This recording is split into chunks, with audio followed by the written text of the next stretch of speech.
Please like and subscribe to the channel, and we hope you enjoy today's broadcast.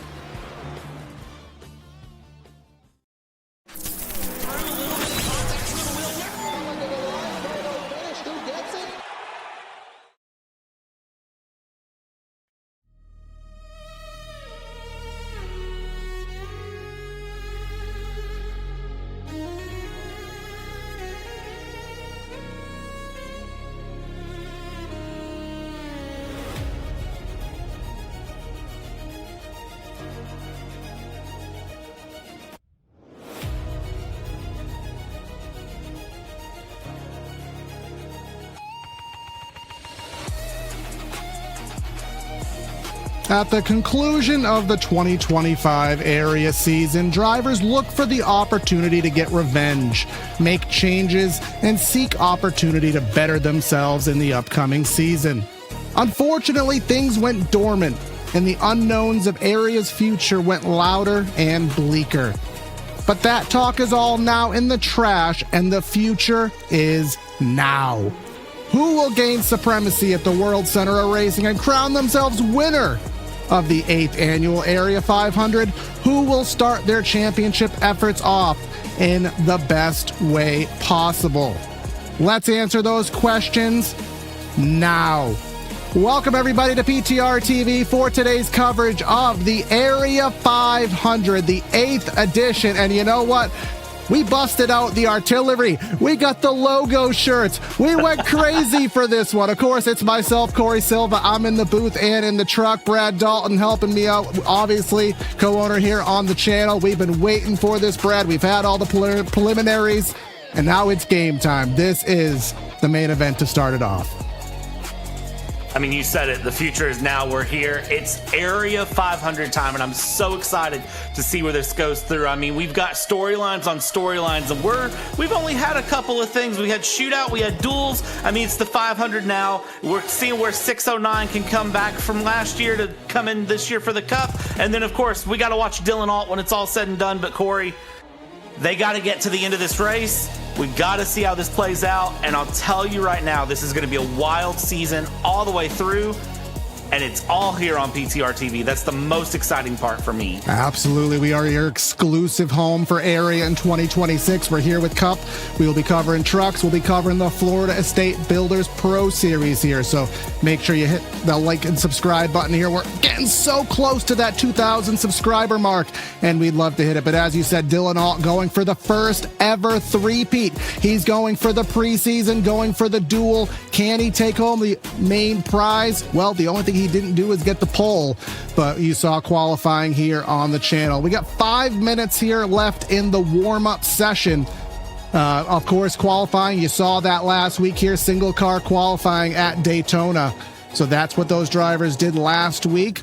We saw the great duels, and now they're just running their final laps. And, you know, we have about, I think, 10 or 12 drivers, Brad, that are, as we like to call them, rookies. Of course, not rookies to iRacing, not even rookies to Area necessarily, just rookies to this Cup Series. Yeah, watching where those rookies play in is going to be an exciting one to run through. Of course, we have had our drivers as well, our go or go homers that ran their way through, open cars as we call them here in Area, that aren't chartered into a team, but if they can get their way through and run their way in, they get a run. And of course, it was Gavin Rogers, Nico Servideo, Jake Fisher, Zachary Nerney, a hometown favorite here at PTR TV, Pacioli, Tomagade, and Jack Mace, who ran their way in with open cars. There were tons of big names that didn't make their way through into the main event, and I think we all know the one that we have to talk about when it's said and done here, Corey. Well, I think you're going with Timmy Pacioli, because if you watch single car qualifying, he won first car on the track and managed to get the pole and hold it till about probably 8 cars to go.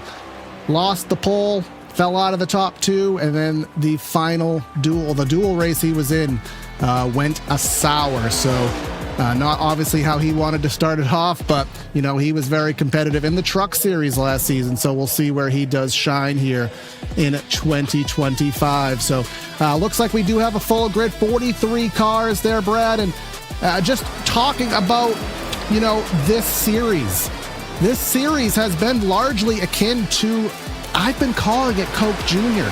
There's so many. I went through the entry list. I went through the driver sheet. So many drivers have team affiliations. So many drivers have been in Coke themselves.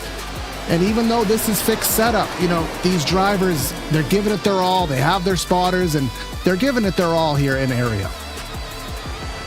Oh yeah, this is one of those, when you look at it in area, this is where you go through.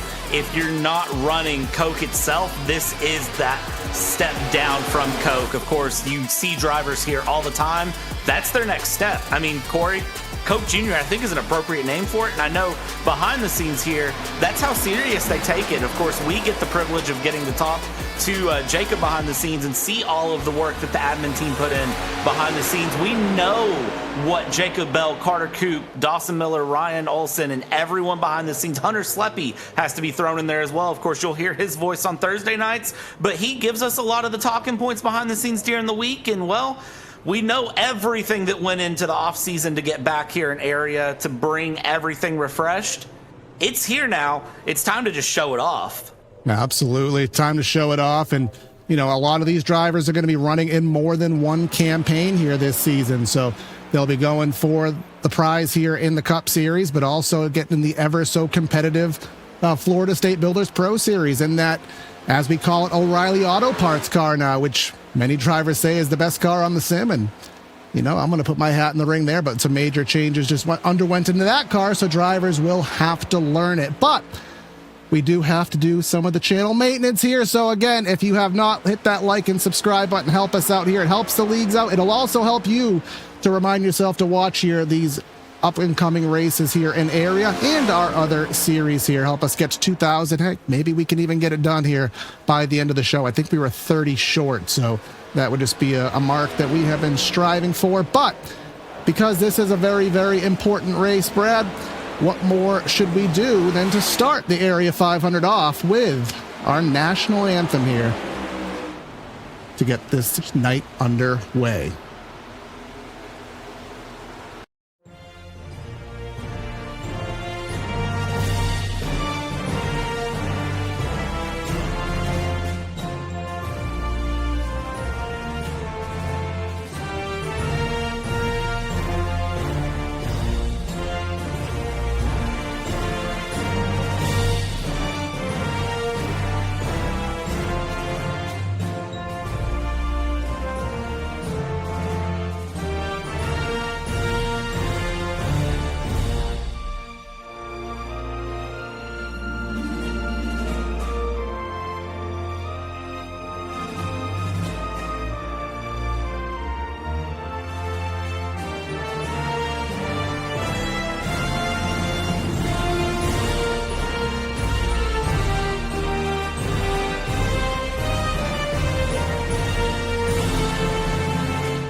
And what better way to start off at the World Center of Racing than to pay homage to our country here on this gorgeous March evening here on PTR TV. We appreciate everybody in chat, and some of you are ridiculously generous. Of course, we are ever so grateful for that. But we want to thank the Studio Temporary here for their part in bringing Area back to you here in 2026. And Scott Fuller, the owner of that company, going to give the 4 most famous words in motorsports. Good evening, everybody, and welcome to Season 8 of Area iRacing. My name's Scott Fuller. I run the Studio Temporary, and I'm proud to be this year's primary sponsor of the Area iRacing Cup Series.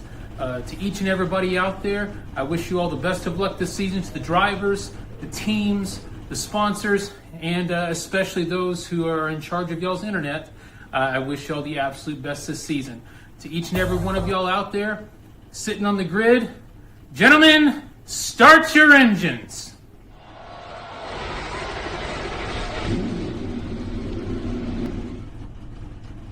So that is our opening 4 famous words by Scott Fuller from the studio temporary. And now let's head down trackside and give you the PTR TV starting lineup here at the Daytona International Speedway, of course, by Central Mobile Homes. Starting today's race off from the front row is going to be none other than the likes of Jeremy Miller with Adam Cabot here to the outside of row number 1. We got Dylan All in third, Liam Sheen going to be in P4. P5, we have Van Drugman with Garrett Grant, fabulous starting spot there, going to be in 6th. 7th, we find Cole Hooper with Logan Pelton in 8th. Rounding out our top 10, Brad Frankie Barroso and Michael Curhan in the number 24. Moving on from there, we go Lucky Ducks Motorsports in P11 with John Forbes Jr., Ryan Swan, the Fayetteville, North Carolina native blue tip pool machine in 12th place. P13, it'll be Philip Groner here and Jake Fisher, who is outside in P14 for Coast to Coast. P15, Seth Noel with Solar Flare and Jacob Bell, of course, the boss man himself, in P16. P17, Seth Berger with Berger Arts Motorsports and Josh Cottle will round out P18 here. 10th row on the run, Patrick Moose and Bryce Sinasak finishing things out for the top 20. Mr. Nerdy himself there in 21st. In 22nd, Gavin Rogers. We find Jake Nichols, a big name to watch out for, in 23rd. We have Jacob Harberts in 24th. Christian DeBoer, 25th. Joseph Causey, a PTR TV name you'll recognize here, in 26th. Douglas Newbigging, Lucky Duck, in 27th. Zach Carr, 28th. Max Service, the Canadian native, in 29th. And then Mr. David Brown in 30th.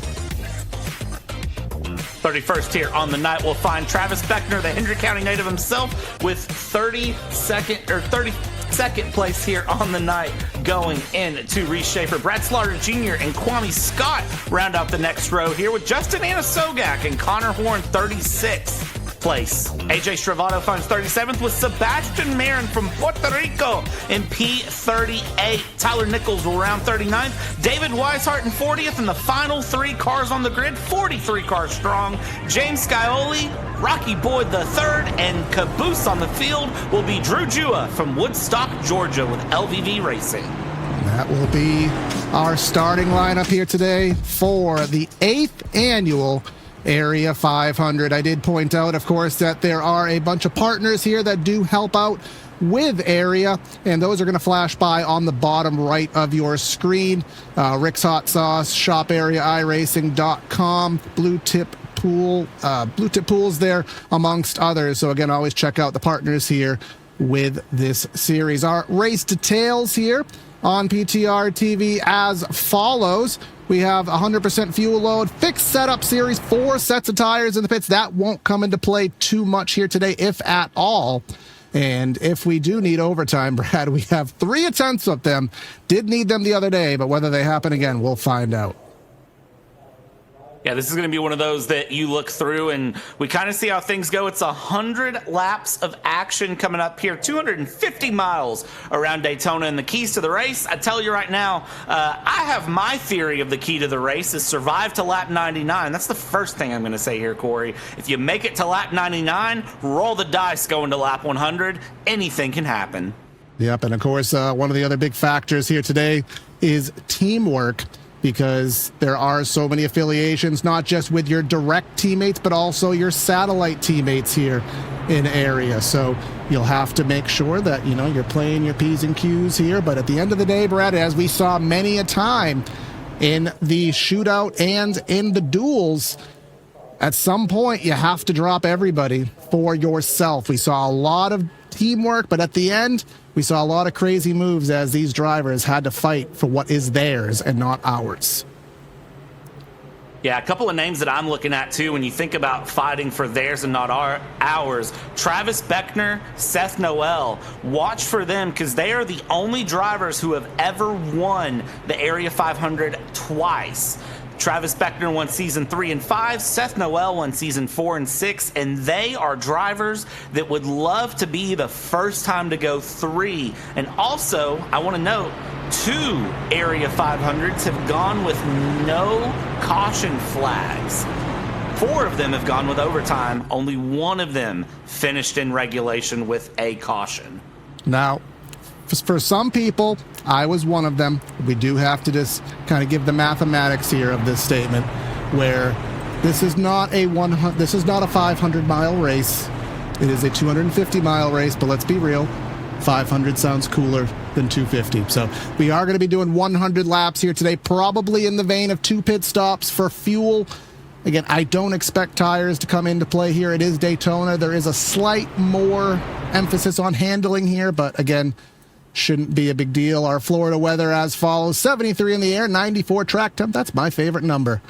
1 o'clock virtual time. Should have no lights here today. This will be a day race, as Daytona Premier races should be. Super excited to see how these cars roll through here. New teams, new everything. I mean, it's just the energy is here. Area Cup is back. Area is back.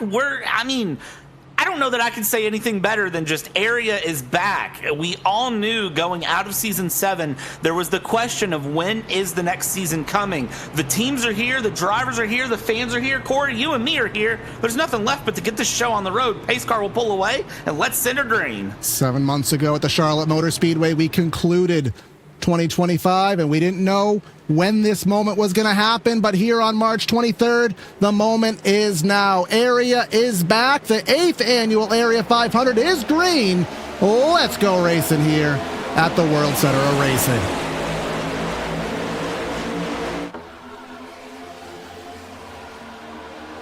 It's a great run off in the front of the field, holding 2x2 stationary, about as you would expect here on the race start. Nobody looking to do anything too crazy yet here on lap number 1 into turn 1 and 2. Miller and Cabot leading the run here, going side by side, and still 2x2. Nobody's going to think about that third line yet. I lied. Maybe Rocky Boyd wants to pull the trigger all the way back in 40th place. Well, we'll see what happens there, as we did see Adam Cabot there in the number 17 decide to go to the outside of the racetrack right here. You see that third lane back there. There's that big question, Brad, of patience versus track position. It's so important here to be up front. It's so important to also ride in the back, because you don't necessarily want to be in the big one if it happens. So we'll see how these drivers choose to play that balance here. Looks like we are not being too patient at all. Garrett Grant right to the back bumper of the 17. Watch out here up front for 609 Motorsports to work together. You've got Adam Cabot up there. Look out for Connor Horn, Zachary Carr, and Jeremy Miller to move their way up into the mix as well. So, because when you can get teammates there working together, they are going to just stick in that position, keep each other through. You see again up through about the first 20 cars, at least they are sticking 2x2. Couple of guys in the back looking to make it 3 wide, but I don't think that's going to be a big push yet here, as we have 2 laps down, starting lap 3, and still it's sticking just side by side up front. Yep, and this is kind of what you expect here in the next-gen car. Now, a little bit different we saw in the duels and in the shootout. We saw the third lane come into play. It just took a while for it to happen. Now, who is trying to lead that charge up there right now?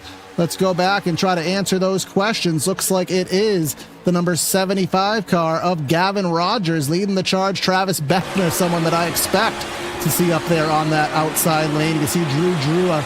And here is the challenge, Brad, of Daytona. This track is hardly wide enough for this. It's hardly wide enough for 3 wide. It is, I'll just say, not wide enough for 4 wide. So this is as intense as white knuckle as it physically gets. You say it's not wide enough for 4 wide, but we've seen people try it, and we've seen how that goes here. Gavin Rogers, a rookie. This is his first area start. He was one of the open cars who had to race his way in here, and he's got great company up there behind him, holding along as they work the line. And you see that middle high line there splitting itself off through, and everyone's kind of trying to make the decision early on. Where do they want to be? Where do they want to go? And you see everyone trying to get a little bit of air. There's the 84 jumping up. That Jake middle Fisher line stalling out a bit there. Jake Fisher right behind the number 20 car. That is the Blue Tip Pool Builders, regarding one of our series sponsors here, Ryan Swan, trying to give that outside some momentum. Now, I do remember, Brad, seeing last week, we saw them actually voluntarily run the outside, and they actually managed to make the inside stall out. But early in this race, we are just in that 2x2. You can see farther back, I think a little bit of patience being played. You see some drivers, Reese Schaefer, Max Service, Brad Slaughter, that kind of single file. I'm just going to wait and see if something happens, but be close enough to not lose the draft. Yeah, I think there's two mindsets here in the Area 500. And, well, I know where I sit in this mindset, Corey. I know where you sit in this mindset. There's mindset number one, which is get up to the front, stay in the front, and let everyone behind me wreck. And there's mindset number two, which is sit to the back, let everyone wreck in front of me so I can see it and avoid it. I feel like you lean towards mindset one, and I am more of a mindset number two. Both are right. But one of them is going to guarantee you a win. The question is which one. Like, the worst thing is when you drive, in the position of some of those drivers in the back right now, but then the wreck never happens. Maybe this is one of those caution-free races that you alluded to that have happened in area history, as we do seem to have some three wide a little bit further up than we've seen, but it absolutely stagnated. Logan Helton cannot do four wide, Bryce Senesac. You just said, Brad, it's big enough and we've seen it. Well, Senesac, whether voluntarily or not, gave it a stab. And luckily, the drivers behind him chose to play nice. That absolutely killed the momentum there up top. Yeah, that hurt that top line. And again, you can see, though, once you get past the three wide, that two wide is a much more comfortable run. But it seems like you can try to make it work three wide there if you wanted to. Is Logan Helton now going to reset the charge here to the high line if he can? He's moving through. This is his first Area Pro start going through, or Area Cup Series start going through. He's trying to make everything work here. That LVV racing driver, if he can make a run along, it's going to be feeling really, really good for him here as we go through. On board with Michael Caron with Lucky Duck here, the Season 5 champion. Let's see if he can set it up for Season 8 as well. He's got the boss man, Jacob Bell, behind him in that 6 car, giving some good pushes. Of course, if you like the cameras that you see here, our cameras are brought to you by Whiplash Sim Cams. I've worked with Andrew Cardinale for many a years now, broadcast partner there. You can check him out on Facebook and on Discord. If you like the views that you see, perhaps he can work with you on something there. But looks like that third lane stalling out. Logan up there to the outside, but maybe 7-8 cars deep right now on that outside. Now a little bit of steam from the 36, Kwame Scott up there. Someone who currently is an IndyCar, Thrustmaster IndyCar Series driver for 2026, was a Coke driver in 2025. Certainly somebody that knows how to get it done here on a big stage. Yeah, Kwame Scott here, up 18 places so far on the day and rising. A couple drivers that I'm looking at who have lost significant places. Ryan Swan down 23 places and continuing. Douglas Newbigging down 12 places. Max Service down 12 places. Brad Slaughter Jr., last car on the field, has lost 10 places here. Big gainers of the day so far, only a few laps into this race. I mean, we've had drivers move up considerably. I'm looking at the likes of Sebastian Marin up 19 places. Drew Jua up 20 places and counting as they keep shuffling around here through the pack. So, I mean, we're early days, but already you're seeing some names make big moves early on. Absolutely. Like you said, you want to have that track position just in case maybe you're trying to get to some of your teammates here, so that way you can just be there when the need arises. I mean, pit stops I don't expect anytime soon as Liam Sheen drops to the bottom, but maybe see those around 35 to 38, maybe lap 40. Of course, you're going to burn less fuel running in the middle of this pack, but either way, it's going to be 2 stops however you dice it here. And speaking of dicing, this is what we saw in the shootout. This is what we saw in the duel. Playing traffic cop, playing elevator up front, dropping lanes. And look at Mr. I want the three-peat going there on the outside lane, Brad. Dylan Alt very clearly has Daytona figured out going through, but when you're facing off against Liam Sheen, you got to be a little careful here. Liam Sheen, 5 starts, 1 win, 1 top 5, 1 top 10. So when you look at that rookie of Liam Sheen, and I almost feel bad calling him a rookie there with Nexus Esports, but he is a quick run driver here. And hold the phone, Brad. This boy's 17 years old? Listen, there is some impressive young talent coming up through the field. I hate to be the bearer of bad news, Corey, but we are the old men in the booth. I do know one of our friends, someone we have an acquaintanceship with is DJ. EJ did a video on Chris Sherburne there, the old guys. They can still get it done, but it's harder than it's ever been. And obviously the inverse is clearly good with those newbies, young boys. Jacob Bell leading the top charge here, our area boss man, trying to make something happen. I mean, run with the boss. Let's see where it gets you. Right now you can see Logan pushing him nearly into the fence there. Jacob struggling there with the momentum. The 80 car, Jacob Herbert's now to the inside. And then you have Joseph Causey, again, a PTR TV name we covered years ago. That's a lane shift that scared me there. But as I said, Joseph Causey, the Spartan Sim Racing League. If you've watched our broadcast in the past, you'd recognize that name, Joseph Causey, and Reese Schaefer for that matter as well. I mean, if you're ever going to drop down in front of somebody, it's probably going to be Sebastian Marin. That's a great option of drivers to go through. Just won in Homestead with the eNASCAR Coca-Cola qualifying series O'Reilly segment 5 days ago. So he's coming off an absolute high going through as he's been absolutely dominating over in the eNASCAR Coca-Cola iRacing qualifying series.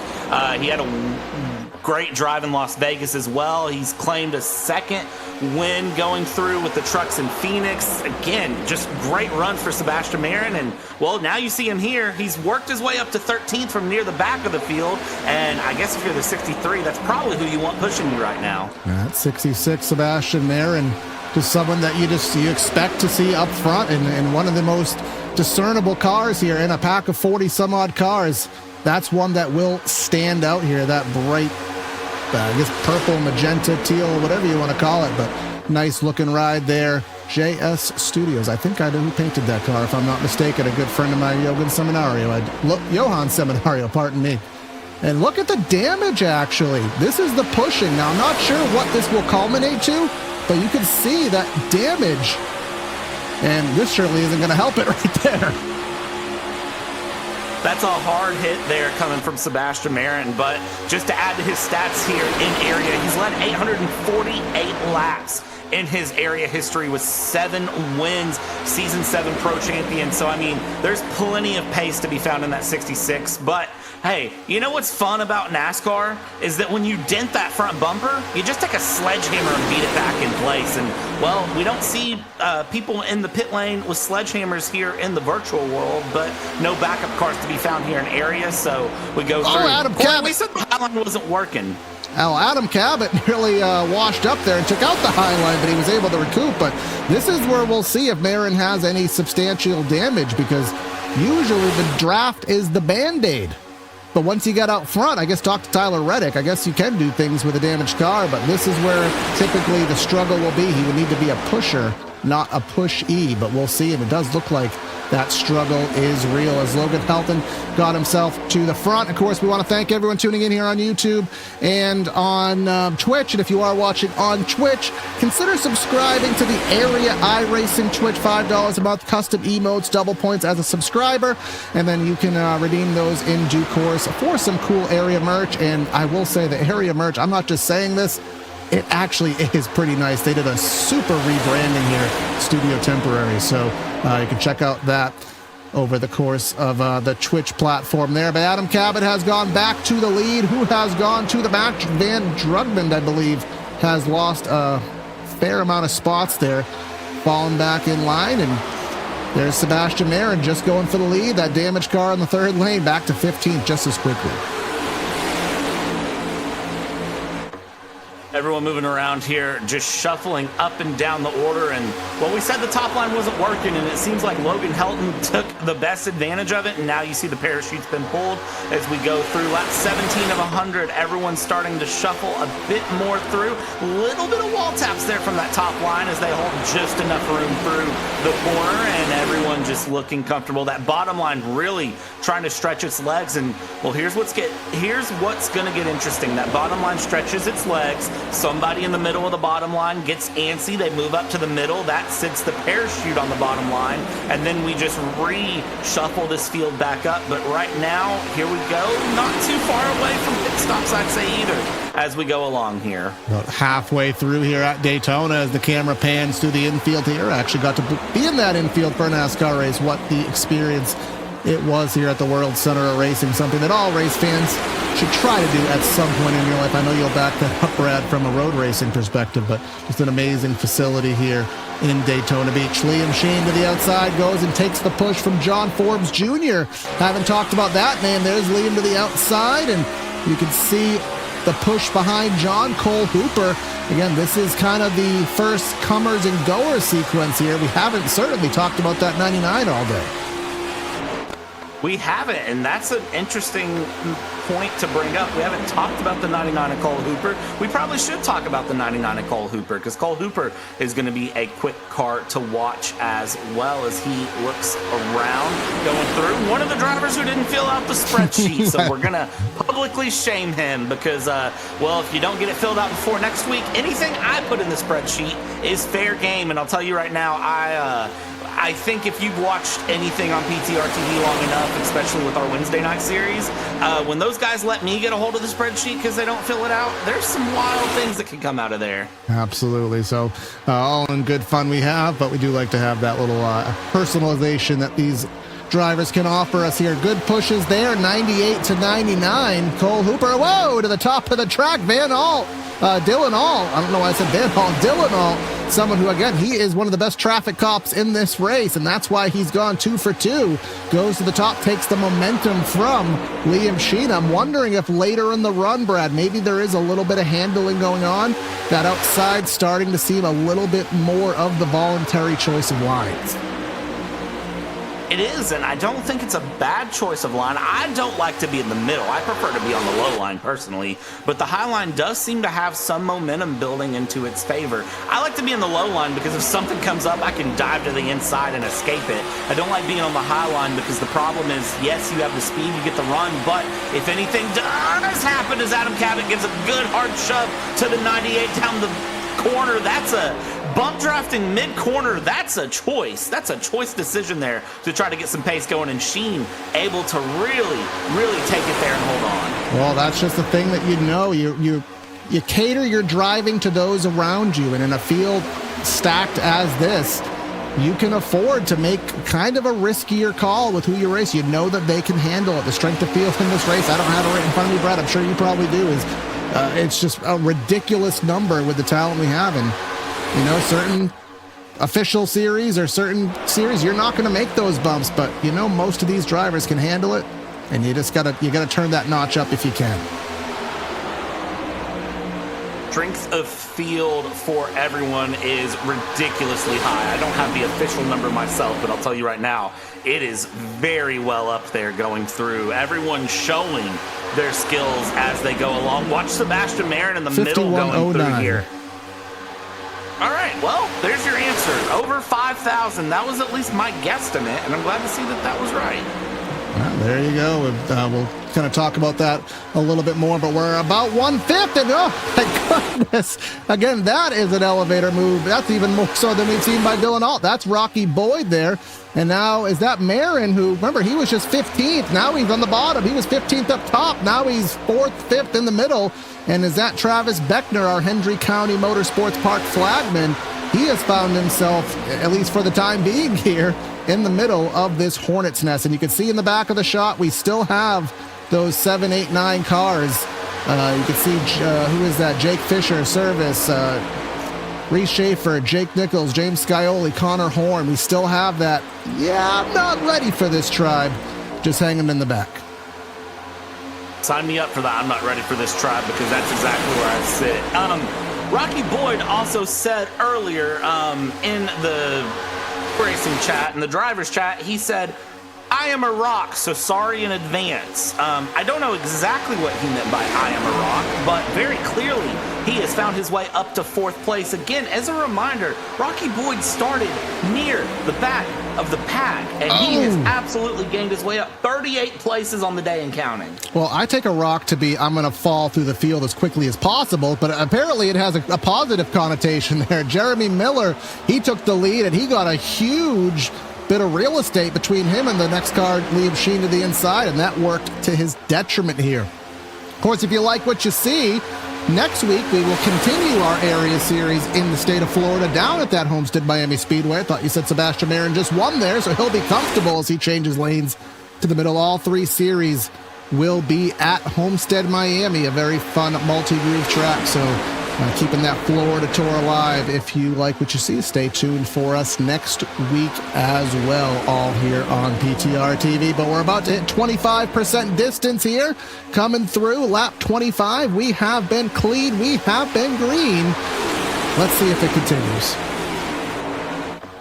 I think what gets really exciting for me looking at this area schedule while these drivers go through is the fact that you have to remember that all 3 series, their team owners get to put in votes into tracks and into the schedule. So while the first couple of weeks do stay true to the nature of Daytona, Homestead, Las Vegas, your first 3 weeks, starting in week 4, all 3 series kind of spread off and start doing their own tracks. Some of them still overlap. Some weeks are the same, but there's several weeks where we don't see the same cars going to the same tracks. For example, week 10 I'm looking at all the way in mid-June, Daytona Road for the Cup Series. That's going to be a fun one, but it's Milwaukee for trucks that week. Or, example, another one, Richmond is the penultimate race in Cup. Truck and Pro, they go to Wilkesboro. And then you just shuffle things up more like that. Sonoma for week 4 is going to be a good one as well. Yeah, Daytona Road, of course, that NASCAR chicane they built and only really used it for 2 years. I think COVID and maybe 2021. But it's still there. It's still ready to be used if the situation ever occurs. But we are starting to see what we saw late in the duels and in the preseason shootout, that outside lane becoming the voluntary lane of choice. Now you have the middle, and now the inside lane is kind of a nemesis lane. That kind of works out for pit stops, Brad, because, I mean, if the bottom's open, there really isn't going to be a clog up to get into the pits, which should be happening, I would estimate, within about 15 laps or so. But Marin, I guess that damage is not doing what I thought it could do. I mean, it's literally a scoop. I mean, we've seen, you know, you can bend a fender the certain way. You can kind of toe your right front at certain tracks, and it kind of helps you. I can't imagine a scoop in the front of your front clip would be a positive. He's making it a positive, going from the high line to the low line there, letting the 96 of Drew Jua, who has went from last to first, move up, and now look at him. He's going to go all the way back up and take that momentum from the high line. He's fighting it out hard here with Jeremy Miller up front. He wants to try to lead at least 1 lap coming through. I don't like how this is going, Corey. I know these guys are racing hard. They're going through. We're approaching lap 30 of 100, and, well, these guys are racing like there's 5 to go right now. I thought I saw a whispering of 4 wide for a super brief moment in time, but luckily, you know, we've settled out back to a paltry 3 wide. But Liam Sheen, how many laps has he led in this race? He's been a prime factor, and he's, well, 3. It felt like he's led more than that, but now he's back there, and again, whoa, who's that? Who was that? That was Rocky Boyd. He looked 4 wide, and I think his brain hit the reject button on that thought super quickly, and we are all appreciative of that. Yeah, he really thought about making a move there, but Rocky Boyd decided to. Or it could have been for air. We have kind of ignored that fact, Brett. It could have been for air. What is the temperature right now here in Daytona since we've been going? I feel like it's went up like 30 degrees here in my room. Let's not talk about that. So one of the things that we haven't talked about, Corey, that I guess we do need to talk about is the fact that running like this nose to tail over and over and over and over again for multiple laps here around in Florida, I mean, the cars can get hot, and what do you have to do when the cars get hot? You got to find a way to get air into them, cool, fresh air in. So sometimes you do have to slightly dip out of line. So you'll start seeing these cars later in runs purposely decide to dive out of line just so they can cool the car off. Yeah, you get that tandem style drafting where you just lock bumpers, as we've seen so many times, and we'll continue to see it. You can see Beckner to the back of Logan Helton there. That's that kind of drafting that will shoot that radiator temp right through the roof, and then you have to back off. I believe, if the physics of my brain work, I believe going to the left cools the car off and going to the right, so you'll see sometimes drivers askew down below the line. They're not gaining position, they're just getting some clean air into their radiators as we now hit lap number 30 here. Race flying by, about 55 minutes of racing if we run this green flag. And pit stops, Brad, have a tendency to break up packs. As we go back about 2008, 2005, in that ballpark, NASCAR had lesser fuel cells to try to break up the pack racing. So you'll have drivers pit, there's drivers who enter better, drivers who exit better, and you have, instead of a big pack, you have 5 cars, 6 cars, 4 cars. With the skill level in this series, I think we're going to enter in a pack and we're going to exit the same way. I think the big thing is we're going to enter in chunks of teams. I don't think every single car is going to come down at once. I think they're going to try to stagger it a lap or two through the teams. And I think right now, all of those teams, I'm looking in Discord here, and I'm looking at all of these teams sitting in their chats, and they're all, I guarantee you, talking about where are we at with fuel? What can we do? How are you feeling? And they're going to come down together. I don't know which team will be the first one to go, though, is the thing. And remember, some of these teams, have some kind of secret partnerships, affiliations together. So if you watch through, you might see 2 or 3 teams come down together. And that's because they're all talking to each other. Liam Sheen got back to the lead. Marin was in the middle, went to the top to take that momentum. Now Jeremy Miller, Drew Jua have a head of steam in the middle. And of course, Mr. Wannabe 3-time Dylan Ott going to the bottom with a push from Adam Cabot. Do have to be transparent. I don't know if that's Cabot's intended scheme, but I tried, so either way is what it is. We did our efforts there, but they're making that bottom. Well, they're trying to make it work. It is not working. Another one of our channels, our league sponsors, Hendry County Motorsports Park. You'll see that on Travis Beckner. Remember, he was up front a little while ago. Now he's back at about 20th. You can check them out, HendryRacing.com. We don't have the next up-and-coming race there at Clewiston, Florida, at the southernmost dirt track in America off Highway 27. But if you check it out, HendryRacing.com, a lot of good racing to be had there. You'll see Travis in the flag stand, and you'll see some good classic dirt racing. I'll tell you right now, the next race is March 28th. It's open wheel modifieds, $1,000 to win street stocks, not treat stocks. Street stocks. It is a treat. Thunder trucks out. Yeah, it's a treat to win a street stock, honestly. And Hendry Kid Carts. I'll tell you right now, I've been getting big into carts lately, Corey, as you know, and kid carts are something else. If you've never seen a kid cart run, especially kid carts in dirt, they are something else. So check them out. Absolutely. I would support some good local dirt track racing, and that's what keeps these racetracks open and alive. But here we go, 3x3. And Sebastian Marin goes high, goes low, and now he went middle. And I think he gave up that top lane a little bit too early. He sold his stock while it was still on the climb. And look at Liam Sheen go in the middle 3 wide. He's going with no help. I mean, that's a way to do it, Liam Sheen. He drops down and you see the absolute hit that he takes there from the 30 and Jeremy Miller, trying to tell him, hey, get some momentum back in that car. Let's get back up. You're swallowing. We're going backwards here. We're being swallowed up by the field. We gotta go. We gotta go. We gotta go. The 4-time area champion. If you ever want somebody to be on your back bumper pushing you along, well, maybe you don't want the 4-time area champion, because he's not going to take excuses. And I'm not sure if he does have a Busch with him. We don't condone virtual drinking, well, physical drinking and virtual driving, but I assume that's just for the meme. Gavin Rogers up up 19 positions here on the day at the tentative moment in time. And now Kwame Scott, he's gone to the lead just because that's just how the roulette wheel turns. That number 36 car, again, our Thrustmaster IndyCar driver, has gotten to the front. Never seen IndyCars here at Daytona except back in the day. And our first set of pit stops here.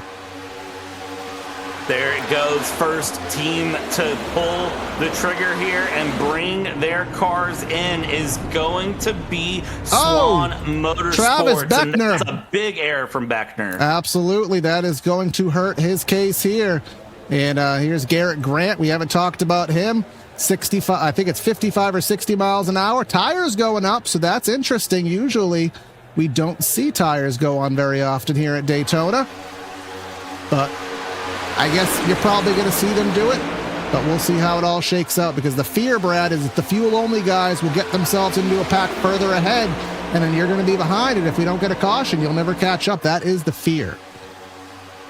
I feel like he clicked the wrong button, and that's exactly why that happened. I have no other reason to think of why you would take tires. At least at two, this point. maybe not. They all took 4. Now it could have been for fuel.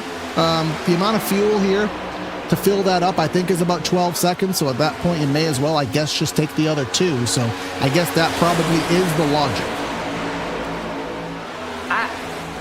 I think that does make sense, but even then, still, I don't. But here they come, Let's Brad. see what happens here. Here they come. This is the blending that we talked about.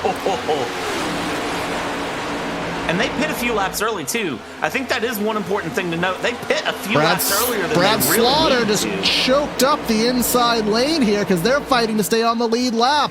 Now, no leaders are pitting right now, but here comes just a little bit ahead. Here is a foursome of sorts. That is Garrett Grant, Jacob Bell, Ryan Swan, and David Weishart, our Season 1 champion. So they are fighting to stay on the lead lap. And here comes Kwame Scott going to the outside. Now our main pack is just a hot mess of drivers lapped on the lead lap, fighting. And meanwhile, everyone's still sorting out their pit stops behind. So that is Swan Motorsports and Slaughter Sim Racing that pit in together there. And again, those teams will work together in groups as they go, because they don't want to just go 4 cars. They'll go with 8 cars, and they're going to try to hold up in the front together, because what's going to be important for them, if they can keep ahead of this front pack, it's going to make a big advantage for them. And if they can stay on the lead lap, if anything happens with these green flag pit stops, it puts them in a beautiful position here. Absolutely. Oh, who is that below the line there? I think that was Sebastian Marin below the line on the entry. Not sure what happened, but it did cleanse out just fine. 77 of Seth Berger. I don't think we've talked about him at all today. We'll spare the jokes as much as possible here, but can't promise that later in the season. But up front right now, Michael Curhan is the leader, that number 24 aftermarket Camaro with Liam Sheen. That's Travis Beckner and the 8 of Brad Slaughter, as is Jacob Bell, fighting for their lives. And can't count at the 5 of Garrett Grant here. And there they are. They're going to race. We're going to have lappers racing side by side in front of the pack. Still no more pit stops coming in this time through, which is very, very shocking to me that nobody else has opted to come in. And I can't believe they're still running 2x2 up at the front right now. Really, really thought that these cars risking a lap down would fan out a bit more and really try to take control of the field and prevent their whole team and group from going down. I gotta wonder now, if they pit in at lap 36, we sit here and we wait, when does the next group, the next team go through? Because we're essentially just revolving door this now, because the problem is now if they go through, Swan Motorsports and Slaughter Racing, they drop to the back. Here we go. Here's 2 cars. Oh, locking it down there. That's Jeremy Miller. We'll wait to see if he managed to woe it down. And that's only 2 cars, him and Harbert's there. Harbert's got in. I was worried that he was going to overshoot his box there, but new feature here on PTR TV. If a driver does get a black flag, a little black flag logo will pop up to the right of their name on the display on scoring. So that's how we'll know if there is any penalties, but I trust that they got it down to speed. Jake Nichols. Where did he come from? He was one of those, I'm not ready to play yet, but lap 41, here he is ready to pounce. Going through, more drivers pulling off. Now we've got a big group that's starting to split things up. Let's shake this up quite a bit here. I think that was, going around 75. Gavin Rogers gets the 56 as well. Van Drugman, is that Sebastian Marin as well? Marin there with a lot of damage here. Let's dial up a PTR TV instant replay here coming through, and we'll get an idea of exactly what happened to Marin. Big shout out to Hendry County for this one. Let's see. A lot of lockups all over. Oh, Marin I think Marin must have had an early pit stall, and he was just trying to clear in, but just unfortunately, let's get one more brief look at that, and then we'll trying to see. I can't quite see where Marin's stall is, but yeah, he just left-hand turned right into him there, so I'm imagining that he needed to get to the left sooner than was anticipated there. And unfortunately, for those drivers, they're going to lose a bunch of time, and we did not have a caution flag to woe that back up. That hurt them big time there going through, and you can see just dropping down to the back of the pack here, mixing through some damage on several cars there. The 63, look at that front end. He was the one that kind of started to catalyst that, and you can see the front end of the 63 really taking the hit there. Looks worse than Marin's car did, to be honest. Yeah, and again, a lot of this damage was residual from prior contacts, and here comes a bunch of them to the safety of pit lane right now, about 7 or 8 cars. That's probably an ideal number, and you can just see how much safer that looked. I really didn't see any drivers locking it on up here and trying to head on into their stall. Don't botch the entry. See some tires going on. It seems that most drivers did choose to take 4 tires, so that is the normality. We'll see what happens on the lap 88 stop. I don't expect that to be the case, Brad, but... Oh, no. Not at all. It's going to be an interesting second pit stop here as we go through and around. Not many drivers left to pit at this point either, looking at it. It is your top 8 left. Nerney, DeBoer, Horn, Newbigging, Barroso, Carr, Brown, Noel, and there they are, those teammates all coming in. That completes your cycle of green flag stops. Do they all get it slowed down? Almost all of them. I swear, I think that was the 63, if I'm not mistaken, that green car. Almost thought he hit the pit wall there nearly, but manages to woe it down, so that's all that ultimately matters in the end. As tires going up on Seth Knoll there. Oh, someone going around on the back straightaway. Oh, that is green. Jacob Harberts. And we stay green there for Harberts going around. He just pit, didn't he? Let's try to find out what happened to him. Oh. Get one more look at that. Camera did not get where we needed it to be. Jacob Harberts. See, he was getting a push from Jeremy Miller here.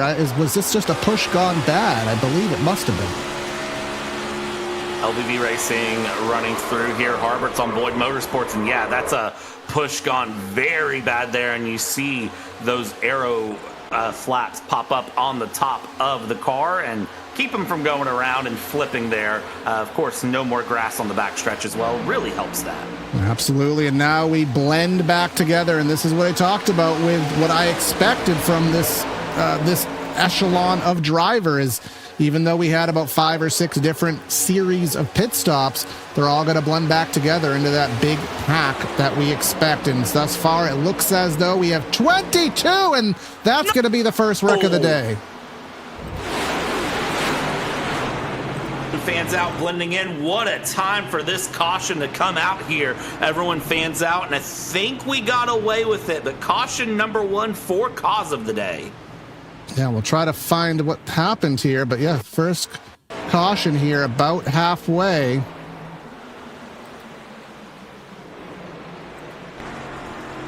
Now let's get a good look at it here. Just bear with me, folks.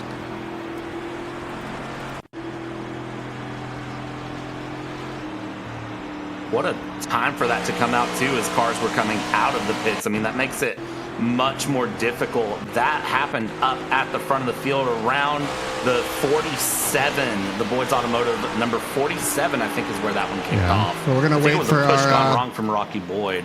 We're gonna wait for our everything to sift on through here, and then we'll try to find out what happened there. But let's try to figure out what happened in terms of where we stand now timing wise, and then we'll get to a replay of that wreck. Michael Curhan up front. This will help all those drivers, Brad, that have damage, because they will be able to use this caution to probably fix that damage, assuming, of course, that they want to, assuming that they want to spend that extra time in the pits and lose track position. They can use this as an opportunity, of course, to maybe get those front bumpers pushed back out. Yeah, it's definitely a good option. Let your team get under there with some sledgehammers going through. Some drivers that took some damage in that. I think Sheen is going to want a fresh pair of pants and a fresh set of tires possibly after that, because he had a scary moment in that spin. I'm just looking through. I'm doing some mental math here, Corey. I'm trying to see if anyone's gonna gamble in the ultimate gambling way, and if anyone wants to do it, it's gonna be the group that just had come out of the pits, starting with Nerney, DeBoer, Carr, Sinisak. That's gonna be your group to gamble, because as we look at this replay, they were just coming out of the pits. I don't know that they can make it to the end on fuel if they go, but I don't know. Dylan Alt there in that 47. Yeah, just got the push from Rocky Boyd, and then the 13 car. Just really an innocent bystander in it, and that was really it. Nothing really substantial, just a bad bump. But now back to live pictures here, and you can see a bunch of drivers in the safety of pit lane. Again, this is an opportunity. You can't make it to the end from here, but you can fix damage, you can top off. You never quite know when you're going to need that last little ditch of fuel, Brad. Maybe instead of getting 3 gallons at the end of the race, maybe you only need 1. Yeah, nobody can make it to the end here unless they did the most ridiculous saving on the planet, but you see everybody taking advantage here for topping up on the fuel to give a little bit more time in, or a little bit more room at the end for them to be able to gamble here at this point. So everyone rolling out here in order, and this is going to be a nice little breather for everyone as well, coming in right at about halfway. We don't have a stage here in area, so you could almost call this a pseudo halfway stage, giving everyone a second to sort of refresh, shake things out, because it's been intense 48 laps of racing. Absolutely. And like I said, that's probably the best thing that can happen out of this for most of these drivers, is the ability just to let their hands off the steering wheel and maybe grab a sip of that drink, just be able to assess with their team, figure out who's where, who has damage, where are we going to be for the next 50 laps of this race. Because again, you'll still need one more pit stop. Just to summarize where we stand, every driver in this field is still in the race. You have 3 drivers, Sebastian Marin, you have Jacob Harbert, you have Dylan Alt. Again, he probably is the worst of the bunch right now in terms of damage. But trying to, you can see that right front. Look at that right front wheel, Brad, out in the air. Now, you might be able to get away with that in the draft, but if you're wanting to go for a three-peat, going to have to sort that out. But he's going to have to get rolling. That pace car is there. I don't think he is going to get rolling here, unfortunately. Unless I think he is going to stay. It could be required damage. No, there he goes. There he goes. And we are on 1 to go right there. When those ticker, and I saw a couple cars be cheeky and roll into the pits there going into 1 to green. So I think a couple guys trying to opt for that last second splash and dash here, or maybe that last second bit of repair if they can. Oh, we got drivers coming in, drivers coming out there. That was the 70 of John Forbes, 55 car, Christian DeBoer there. Almost had an incident there in the pits, but again, that little top off, and the way that does work, they will end single file. They'll have to catch back up, but they'll do that with success. Again, Jake Nichols, one of the superstars of this series. I mean, he's had an amazing resume, and of course, we covered him last season in the Florida State Builders Pro Series, and that's just that series alone, let alone, Brad, what he's accomplished here in the Cup Series in years past. Yeah, Jake Nichols, a driver to really, really keep your eyes on, because he can be quick. He can be feisty here, the Solar Flare Racing driver. Average finish in the series, 6th place, 466 laps led, 3 wins, 10 top 5s. Average finish of 6th. I just want to let that sit in for a second, because that is an amazing run for the 73. Can he get win number 4 here on the day? He's certainly going to try. Absolutely, certainly going to try. And that car still in a very good state of being right now, which is the most important, because a lot of drivers cannot say that. So coming off of the corner right here, turn number 4, we'll get ourselves going for the first restart of the race here at Daytona in the 8th annual Area 500 in the Cup Series presented by the Studio Temporary. Coming off 4 here, Mustang in, Curhan in, Nichols. Let's get going here. Halfway done, halfway to go. Bottom line got away well there going through, and you saw Nichols on the top not getting away nearly as much there with Cole Hooper. He dropped to the low side early on as they go, so he has decided that he wants in the low line to hang out single file through top 3 all there on the bottom. Make it 4th place on the bottom with James Scioli as well as they go through. And well, we'll see how quickly do they decide to go 3 wide, I guess is going to be my follow-up question on this one. Well, you're going to have a lot of drivers as well trying to figure out what their cars are capable of at this point in the race. Again, so many drivers who have had residual damage. We saw about 3 or 4 drivers spin out, no cautions, drivers there in that wreck. Dylan Alt in the number 13 car having those issues. So we'll see who still has what. That was Josh Caudell in that 13 car that we saw receive a little bit of that damage, but he's back there in 28th. Up front, you have a big drop to the bottom. Cole Hooper there with the dunk, pushes that through there and goes to the bottom, takes the lead for the time being. Leaving on the outside lane, is that Philip Groner? Is that the first time we've said that name here in the broadcast?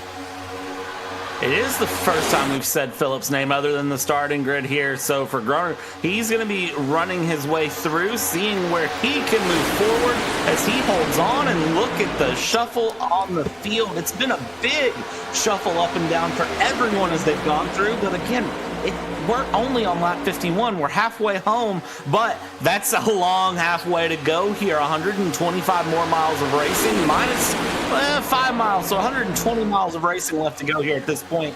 A lot can change in that time frame here for the Area 500, and Reese Schaefer leading up in the front right now. We'll see if he can hold that 97 up there. Now this racing is absolutely hot and spicy, and other things that are hot and spicy is Rick's Hot Sauce. For some of the best hot sauces in South Florida, you can try Lokahatchee Classic, Golden Garlic, Palm Beach Pineapple, and South Beach Heat.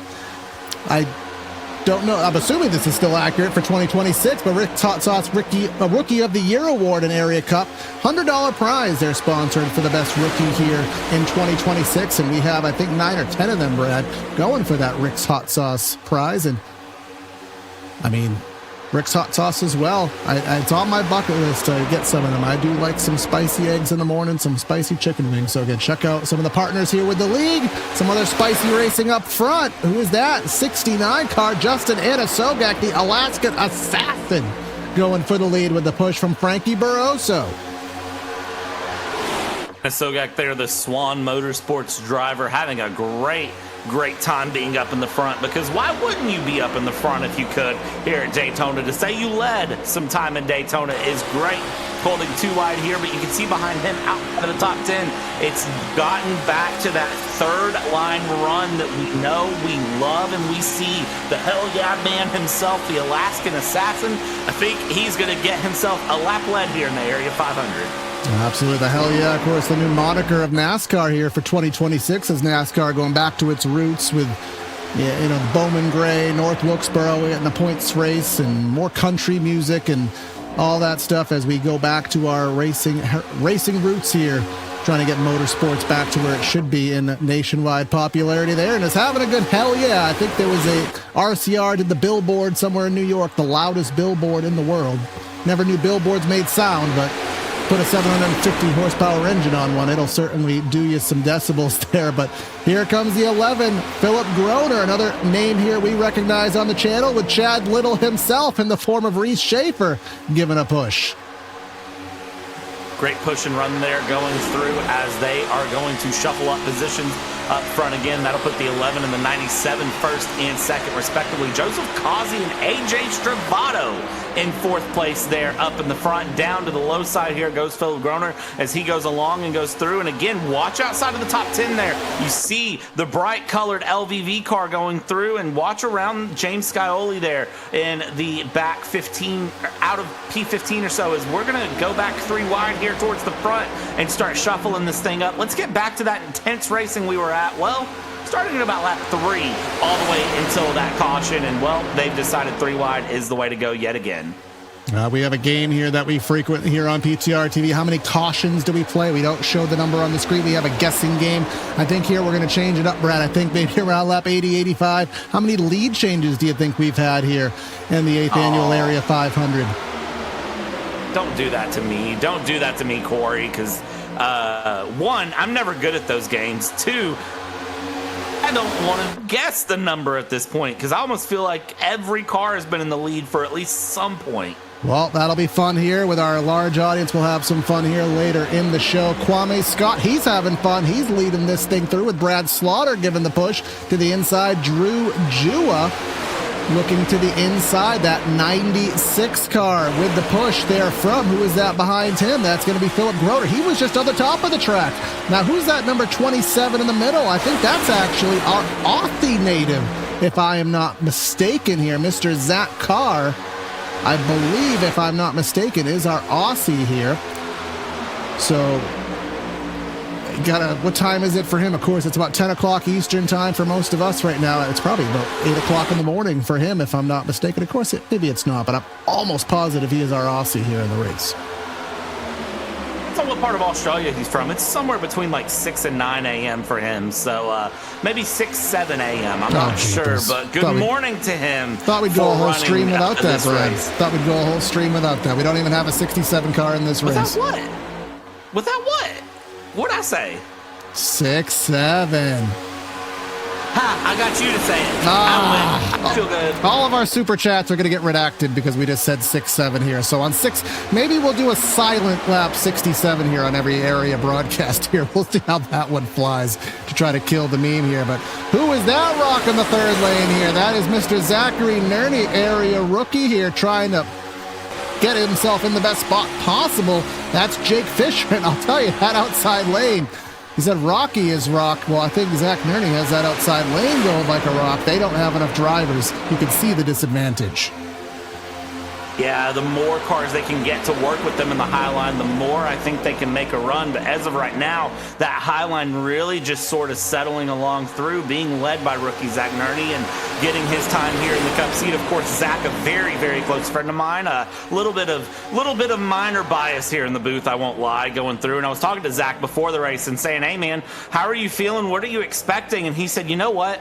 If I get a top 20 out of today, I think I've done pretty good. And I told him, I said, you know what? I think that's solid. First race here in area coming through, throwing the big guns around. I think a top 20 is a solid result for him today. I think he's got more in the tank through the season, but, you know, first race in, never hurts just to set a level mind. Yeah, of course, this is, as many drivers will always allude to, it's not the quote-unquote real start of the season. Of course, in the real world, a lot of drivers actually write off the first 2 races of the season. In some cases this year, they write off the first 3 with Daytona, with Atlanta, and with a road course. Some drivers would say race 4 was the start of the season. So, of course, it's still Daytona. Doesn't matter the style of racing. Doesn't matter if it's a go-kart. Doesn't matter if it's a lawnmower, a dirt bike, or a golf cart contest. If it's at Daytona, you want to win it. So, but of course, next week, again, heading to Miami Speedway, we'll see who can persevere there once we head to the intermediate style racing here in this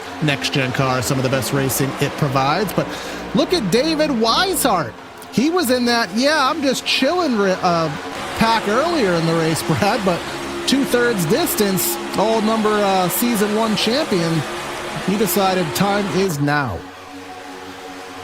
That he did, and that top line getting a flying run through. LVV getting to the front there with 2 of their cars running through. Drew Jua currently leading the race right now. Kwame Scott down on the bottom. Van Drugman in the top line here as we go along, and this is where the racing starts to get intense, because we've got that 3-wide pack coming through. That top line, we said the rock was out, and well, they decided to turn on the afterburners and go through. Majority of the pack holding bottom, middle lane starting to spread a little bit, and the top line having the run of its life here with Van Drugman going through. Watch out for Beckner! Van Drugman, our alleged 17-year-old driver, now leading here in the Area 500, going low, going high. That is, as we've called it, the elevator, the traffic cop here.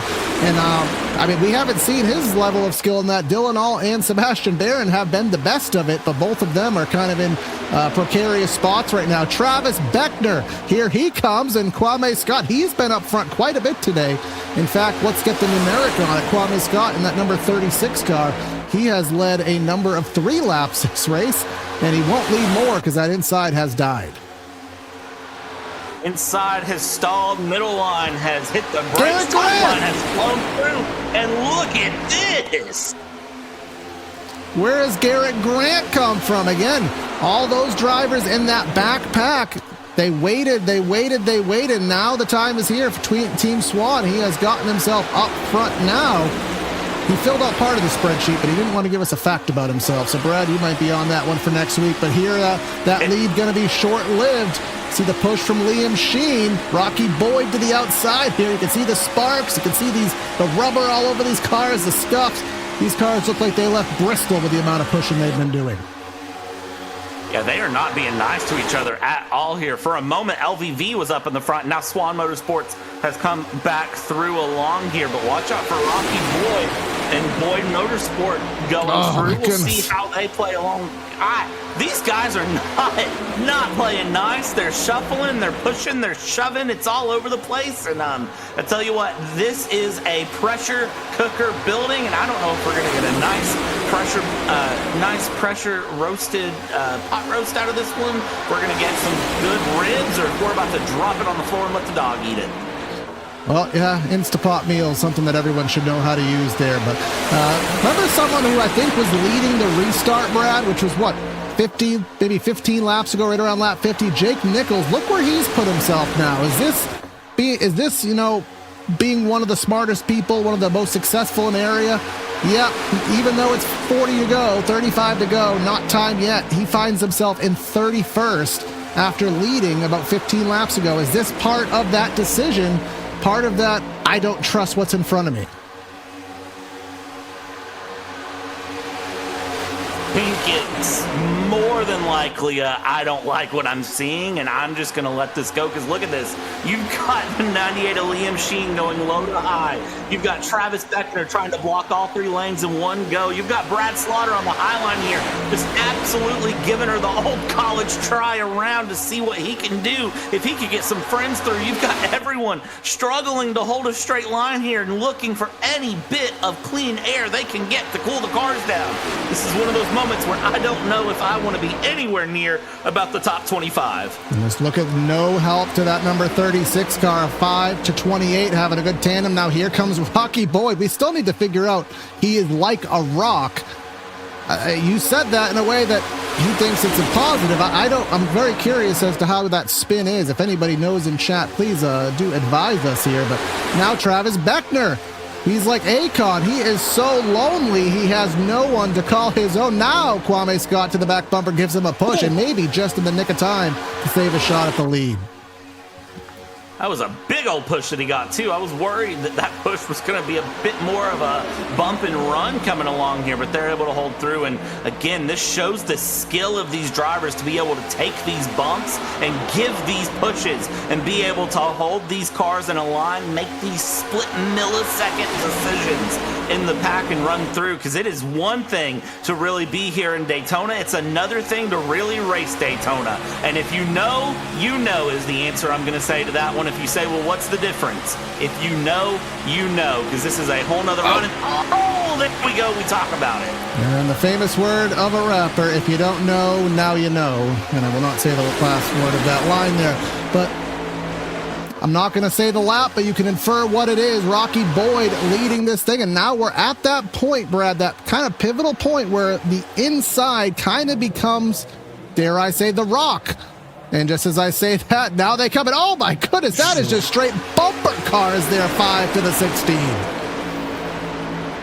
I hope you didn't plan on taking these cars home after this race for anyone. Of course, they're virtual cars, but if we ever could get a post-iRacing diecast made of one of these Area 500 winning cars, I'll tell you right now, it would have probably no rear bumper and a good little S-shaped front bumper, C-shaped front bumper to go through, because these guys are absolutely abusing the fact that we are in a sim and not in real life. And if you're in a motion rig and you take a bump like that, you're probably going to feel it. Look at this 3 wide here coming through. A couple cars trying to break away on the top line, but the mid line really squeezing through. And is that Jacob Bell, the boss man I see going in row 3 there? He's right behind Rocky. Now, I do want to give some other updates again for the driver who was going for the area Daytona sweep, Dylan Alt. He is in this pack right now.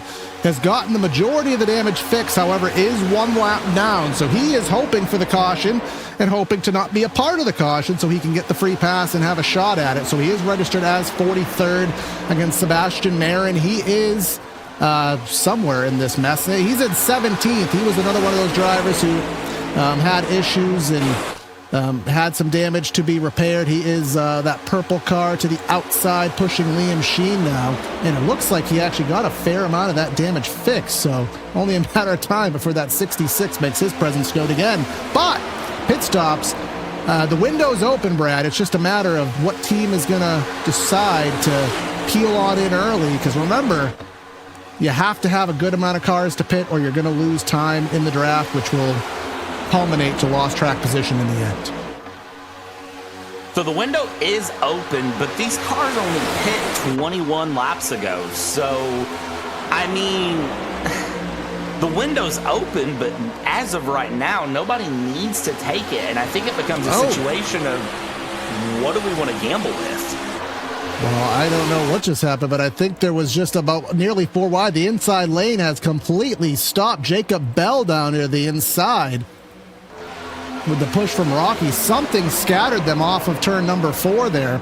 We'll just quickly go back and sort through, because something on the back straightaway just caused these drivers to go absolutely haywire here. We'll just jump through. Actually, we'll cut through that because I don't want to catch too much live footage. Sorry about that, folks. Again, replays here on a plate track, the most difficult thing as a producer doing this all on one computer here. But anyways, Jacob Bell didn't lose too much in the grand scheme of it right there. He is leading the inside lane. Actually, he's not leading the inside lane. He is 4th in lane. And he has Rocky Boyd behind. 97 car ahead of him. Well, not 97. I'm just losing it all of a sudden here, Brad. Who is that right in front of Jacob Bell right there? Well, that's Jacob Bell. Is that? Oh, that's Zach Nerney right there. But is Nerney? I'm just struggling with the scoring here, folks. So forgive my lack of pretending like I don't know what I'm talking about. It's just the scoring here changes so quickly that I'm like, I don't see Nerney because he was 4th and now he's 10th and now he's 12th and then he's 3rd. It's really hard to keep track of where these drivers are. So that was Nerney in front of Jacob Bell there. Just kind of had a senior citizen moment there. I do apologize, folks. But now we're starting to have a massive spread out there. 28 of Beckner, 69 of Anna Sogak, absolutely just stalling out there. And there goes Kwame Scott back to the lead. If there's been someone who has the passer award of the race, I think it's that number 36. I would agree completely because that 36 has been up, down, all the way around here. Kwame Scott having a great run of the go. But again, you have to keep an eye on Drew Jua. Started last place in this race. And one of the things I love about Area, 43 cars start this race. Don't forget that. 43 cars. The best number of race cars to put on a track is 43. You can't change my mind. Look at the cars back mid-pack through, diving around. Everybody's shuffling around behind in that triple file line trying to find something. And, well, here we go with the double file to single file runs up in the front as everyone tries to find some position. Yep, Kwame squat to the outside. Joseph Causey there just behind, try to get that outside lane going. Is that John Forbes Jr.'s first time out front do believe it is Drew Jua just behind that. And then there is Nerney, highest he's been on the day. Again, we couldn't figure out who he was, but now we've seen who he is and doing the best he can. But again, just because you're up there now doesn't mean you're going to be up there in 25 laps. And now you have to really make those decisions, Brad. What are you going to do? How much fuel are you going to take? Because you're not going to need a full tank. You're going to need maybe 6 to 7 gallons. Oh my God, I can't believe I just did that. You're not going to need a lot of fuel, but do you want to fuel for a green-white checker? That might be an extra 2 seconds. That 2 seconds might cost you a pack. So this is where these important decisions have to be made. I don't know that I like anyone's position right now, regardless of where they're at, because here's going to be the problem on the day. I mean, you've already highlighted it, but it's also who's your friends, and at what point do your friends not become your friends? I mean, later in the season when we go, we'll start seeing championships form, and we'll see the conversation about teams and about championship implications and who lets who through and who plays friendly to who. We're early days in the season. It's competition for anyone to anything, and even then, you throw some open cars in the mix, they're going to just absolutely just shake everything up because they don't really, they may have team affiliations through. All right, let's start it out. First set of pit stops here. I think we may have had even an issue. Patrick Moose being shown a black flag. I think there was an issue there leading into that pit stop. Let's take a look at it from the blimp cam. First time I think we've even said Patrick. Oh yeah, there was no way. I mean, this is the money stop. This is the easiest time to butcher it, Brad. It's money time, but at the same time, I'd still rather go in a mile an hour less because the draft is going to eat that up for you. Well, and the thing is, too, to think about it, you can lose 2 to 3 seconds with a slower entry, but you can gain that back so fast going along as nobody opts to take the stop the second time around. They all stay out through. But the first few cars have rolled the dice, and now we start to mix it up here like 77 of 100. And I got to wonder if they're just thinking, you know what, if I pit now, it breaks the paint out later in the race. But I don't think this was the right call. I think this was too early to pit. And only 7 seconds of fuel there, so that's right around what I expected. Just not even enough fuel for 2 tires. As again, the fuel doesn't really, the tires don't mean too much here, but only having 3 cars in, 1 car butchers it. They're going to be losing at least a second a lap. They're running 46 flats up front. We'll kind of keep track of what Liam Sheen runs once he crosses the stripe, but there is no way he's going to be able to blend out with the lead pack. So that may be the race, barring a yellow flag. And who else is looking for a yellow flag? Dylan Alt. He needs that yellow flag to have any chance to salvage the day, let alone win the race, just to salvage the day. But and we're waiting on the majority of this field. We've only had 1 caution here in the 78 lap race. It's been a very, very solid running here in the 8th annual Area 500 on PTR TV, your exclusive home for Area in 2026. And will this be the peel-off lap? We're going to find out here. The Dylan Alt love of the area sweep. Unfortunately, the preseason and week 1 sweep. That story, I think we can put to bed here. I still think who we need to watch out for is Seth Noel and Travis Beckner make their way through. They know what it takes to get to the end and win here. They're going to be 2 cars, I think, to watch through very quickly. And any of the 609 cars, they're going to be in a good mix. Jeremy Miller, Adam Cabot, they locked out the front row. You got to wonder what can those 2 do, as they're really nowhere to be found right now in this top run. As we look here, coming on to lap 80 next time around, it looks like that low line's starting to shuffle a little bit, and that's Sebastian Marin in 4th place, 2nd car on the inside lane. I have a feeling more cars are going to pull off this time here, Corey. Let's see, coming off of 4, coming to 20 laps to go. That would have been a nice round number that I think a lot of drivers usually fancy, but not this time. Now, again, I talked about Liam Sheen. They're running 46 flats up front.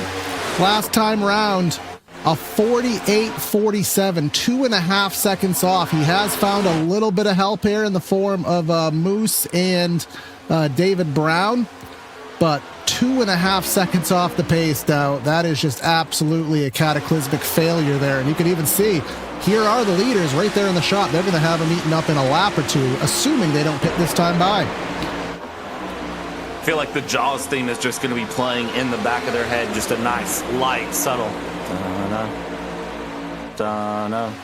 Nobody pulling off here this time that I see. So, yeah, continue the Jaws theme, ladies and gentlemen. 19 laps to go in the area 500.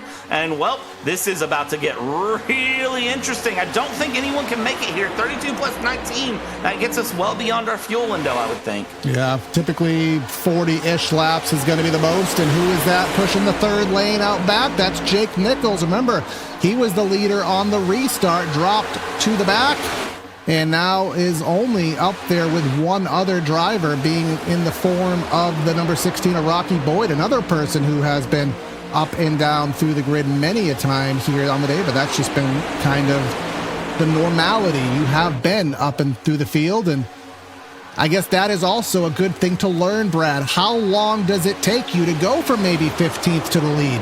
Of course, it's not an exact science, but it's kind of good to have that estimate of, if I fall back here, I need this much time to get me back up to the front.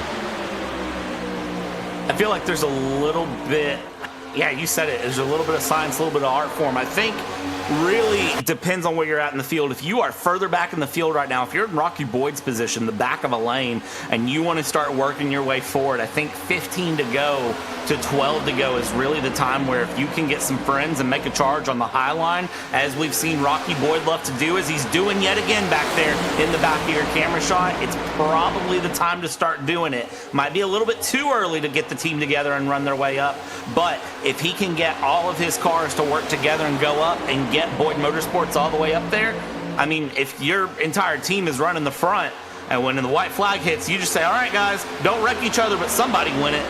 You're in a good position there. I'll tell you, Kwame Scott, right now, if this was the last lap, he would have been in an amazing spot to pull down and take the lead at the last possible second here. Someone's asking, what are these drivers running for pace right now? Right around 190. I think these cars will peak right around 200 in the biggest suck-up draft. There are Whiplash SimCam's onboard telemetry as these drivers do catch up to that pack of Liam Sheen and those other drivers who were slow. David Brown, Tyler Nichols, who are going to go a lap down here. They pitted early. They had that faux pas, and nobody pitted with them. They're 2 seconds off the pace. That is a strategy call that'll cost you the Area 500. And it's heartbreaking when it doesn't. Look at the block trying to go there from the 98. I mean, he didn't want to let anything through, and now the car is wobbly. It's weebly. He's trying to hold on to it. He does, but for a second there, I thought he was going to cause the big one. And you know what else this does, Brad? This also puts Dylan Alt in a position where he needs to race for the free pass. Liam Sheen, now the free pass recipient right now. If a caution comes out and he's not involved in it, Dylan Alt all the way back there, nearly losing the draft. So this creates that situation as we have a big peel off here in the pits. Large group of cars going into the pits now, going through. That is going to be Jacob Bell, David Weishart, Brad Slaughter. Jacob Bell with a black flag, too fast on entry. Oh, no. That is going to hurt. Bryce Senesac into the pits here, and we'll see who can come in. You can see tires going on. Josh Caudell there, left side tires, maybe left sides only, I imagine. But they will appear. David Weishart, Brad Slaughter, Connor Horn, Garrett Grant. These drivers seemingly doing a good job, Brad, of staying together in a lane. And that'll allow them to draft back together and keep some momentum. And here comes the rest of them. Here comes Sebastian Marin. Here comes Kwame Scott. Travis Brown for 3. Travis Beckner for 3. Full send it on in there. And oh no, around is Kwame. Oh, no. That is heartbreaking coming through. Very big run there from all of the LVV racing drivers as they tried to make their way through. Both them and their open drivers with affiliations in truck or pro. And that is what happened to Scott. It's the pressure of getting into the pits there and going through. I was going to say for Slaughter, Sim, and Swan, it was a great execution of pit stop. For LVV, we'll see Nerney how with this the black plays flag out for their drivers. Zach Nerney with the black flag as well. So again, Dylan Alt meatball flag.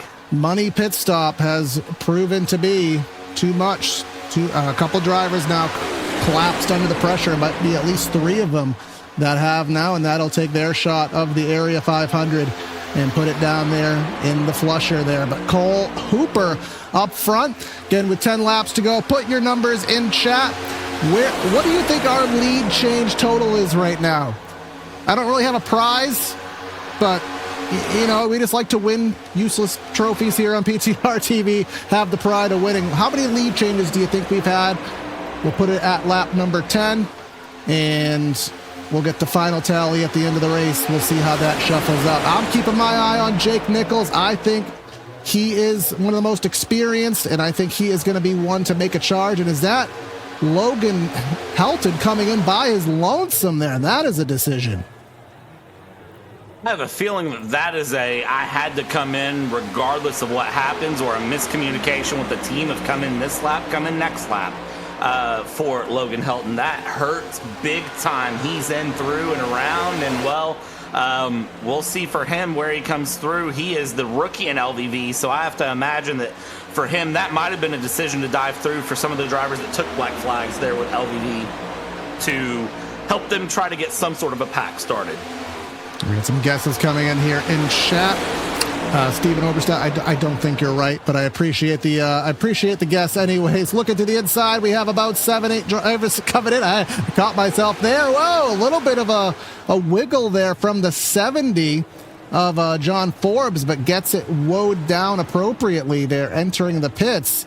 There's the number 27, Zach Carr, to the attention of his crew here. As other drivers blending out here. There's a 69, Anna Sogak exiting his stall. And now we await for more. Still have about 15, 16 drivers. And with each lap that goes by, Brad, less fuel they need to take. But I go back to my other point. Are these drivers fueling for the green-white checker? Or are they fueling for the scheduled distance? I have a feeling that they are really gambling on scheduled distance. More cars in. This is the Boyd Motorsports cars. Whoa, watch out! No, 88. Kazi around, 99 around. Absolute calamity on pit road with 11 laps to go. I think that's the 17 with a right front that is no longer right fronting Cole Hooper. I think, unfortunately, his day is done. No, that is Adam Cabot with a meatball, one of your front row starters. Kazi lost it on his own. Cole Hooper lost it on his own. Yeah, Cabot nowhere to go. Just got absolutely sandwiched. Yeah, you could see that 17, that right front, as we say on PTR TV, that right front is not right fronting for you Adam Cabot fans. So that was self-induced. You know, the brakes on these cars, they're ice cold. Some drivers will have a little bit too much rear brake put into it. Here comes Kurhan, Douglas Newbigging. I think we haven't said that name once. And who is that third car? Gavin Rogers. They need to nail it. There's only 3 of them. And I think Frankie Barroso remained on the track by himself. No, he does have the 84 helping him out. That 84, Jake Fisher, 1 lap down here. And now we're just going to have to wait to see, Brad, what's the blending situation going to be? Here is our pack. Here is what we have. 5th on back. It looks like we have, I'd say, about 20 or so in this pack. That is still a massive amount of drivers to finish this thing through. Frankie Barroso, the only car that has not pit yet for the final pit stop. So if he stays out at this point by some absolute Christmas miracle, it will be wild. And he's in. So Michael Curran, Gavin Rogers, Douglas Newbigging, and Drew Jua are now the drivers here. Brad, I will unevenly split our donations here today with you if you're closer than me. What's your lead? What's your lead change guess? Quick. 31. I'm going to go with 29. I know I'm low. And survey says our race recap brought to you by Whiplash SimCams, 55. Okay, so then. All right, so you get the uneven share, but my Lanton, that's still 9 laps to go. That number is still likely to go up here. I would love to talk to Hunter Sleppy. I'm sure he has the stat of the most lead changes in the Area 500. That one must be right up there. But now Drew Jua up front. Cam Barroso managed to stay in the draft. I don't know as a sole car. You can see a couple cars in the middle. He's going to try to blend out. I don't know if he'll make it. And then this is what you normally see, Brad. You have a little mini pack here, drivers who didn't make it. Then you have another mini pack here, drivers that didn't make it. This is what you normally see. But we have, 20 drivers even here in the lead draft. This is a good pack to really see things go through. Now, let's talk about history here and what you're looking at, who you're kind of rolling the dice on and what you're thinking about. I've already said it, Travis Beckner, Seth Noel, two of the cars to look at. Seth Noel currently running up there in P8 at the moment. Travis Beckner, of course, leading the thing here in the front. These are the two-time winners. They know what it takes to be three-time, and I know what it takes to look up and see 4 wide for a millisecond, and it make me lose my entire train of thought as the battles continue through. Out of the past 7 areas, 4 of them have gone to overtime. This... Oh no, we're 4 wide. We are 4 abreast here on the front straightaway. And we're Jacob Bell bouncing through the middle, and that is going to be a wreck. Well, I was going to say season 6, the one non-overtime, it was caution with 6 to go. We're 7 to go. Now, just saying that Jacob that one got spoken to Bell history. was the free pass lineup driver there, but that's not going to happen because I think he had the incident on screen. I think it may go to Nerdy. We'll see, but they were 4 wide, and it was actually Jacob, the one playing bumper cars there. 30 of Jeremy Miller, 96, and then ultimately Justin Sogak there got the worst end of it there. He's swimming. Oh, and then who is that? Someone else there in the middle of the corner had a massive issue as well, but either way, this will put us in a situation, Brad, where we're still going to be in regulation. Travis Beckner, our tentative leader right now, we're still going to be in regulation, but it's going to essentially feel like a green-white checker. Yeah, because essentially at this point, when you look at it, it is literally going to be green-white checkered without being a green-white checkered. So we should basically have what should be a shootout going through. I have to wonder at this point for these drivers how that's going to handle for them as they go along, and who is going to be thinking what for the start here going into the end. Travis Beckner, of course, in the lead. Brad Slaughter second. Then it's Scioli, Drugman, Nichols, Jua, Weishart, Swan, Carr, and Seth Noel. Your top 10 here. It's been a wild up and down. Looking at the top 3, up 30 places, up 31 places, up 38 places. And, of course, Drew Jua, I keep bringing up that number 96, started P43 and is up in 6th place. Welcome to Daytona. Now, this is one of 2 things, Mr. Brad. He is running on the apron. Is that a matter of I'm trying to shorten the track because I underfueled? Or I can't imagine any other way, because you're putting marbles on the tires, and marbles here in this most current physics update in iRacing have more meaning than they used to. I mean, it is Daytona. I get that. But typically, that's what you do when you're super low on fuel. You run the apron. In the real world, you want to keep the fuel flat. When you're going slow, it doesn't go to the pickup in the right rear of the fuel cell. Or he could just be bored, one of the 2. I don't imagine it's that, though, but this is high intensity. Well, I know that there used to be a saying that running down low, the track would be colder below the yellow line than it was above the yellow line. Something with physics. I've heard that said before. Oh, and Brad, we are also, this is partially on me, our closest chat guest to the lead lap now wants a prize. So I said you would talk to HR. I mean, I do talk to myself a lot, I guess, technically, with the structure of the organization. I am HR. So, yes, I will talk to myself, Steven. I did see that go through. Yeah, I will talk to myself. Don't worry. There is actually, in all fairness, I mean, if we are, I know, shameless plug. Of course, shopareaiRacing.com is where you can get all of your area iRacing gear. Their gear is actually super hip. It's dope. It's lit. It's there's another. What are these words that you're saying? There's another word that kids say. It's drip. Is that a thing? In all fairness, drippy? No, drip. The kids say that with their clothes. Oh, look at this drip. That's a thing.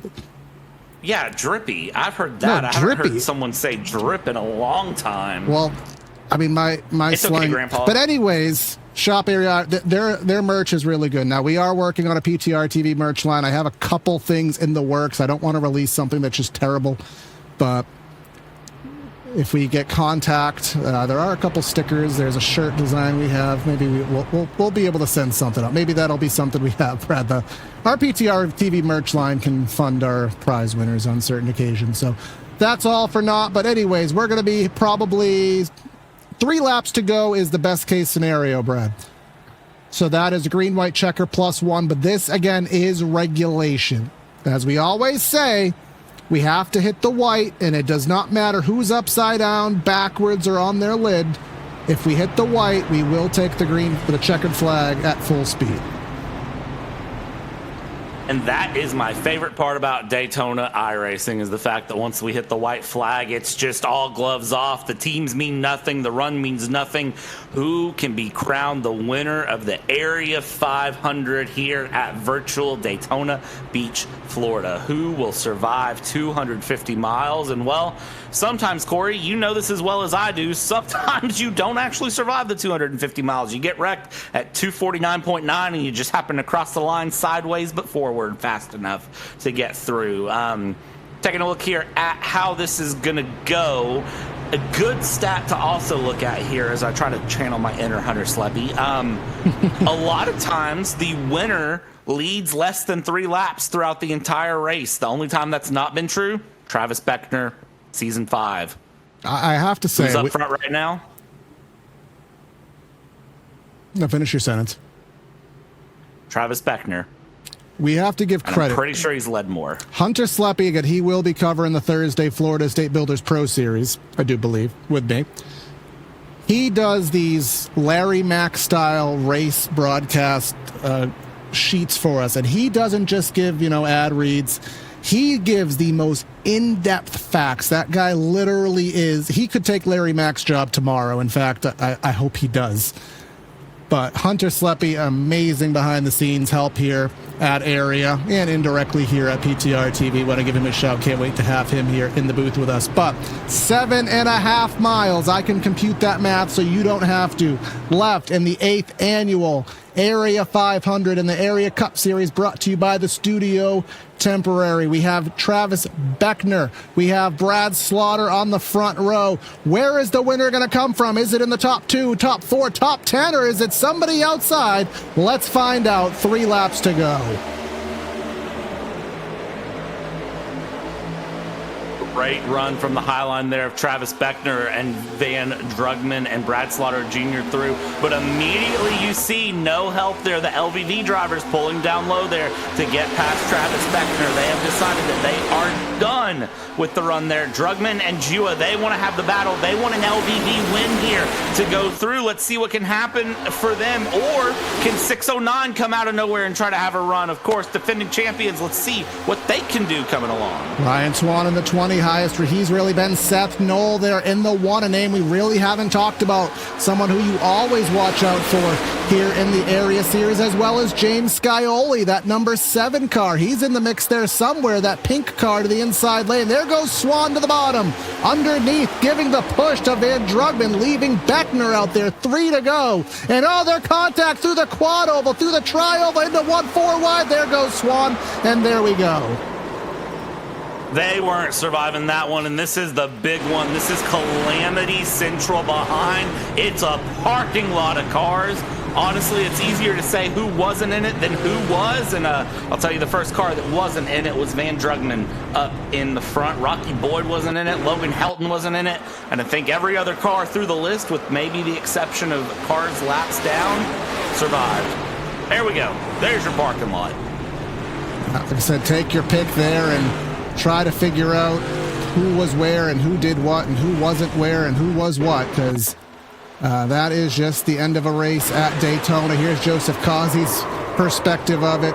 Again, we'll try to find the cause of it there going up front with Van Drugman, because they were 4 wide, and we saw that with Jacob Bell a little bit earlier, Brad. 4 wide is just not...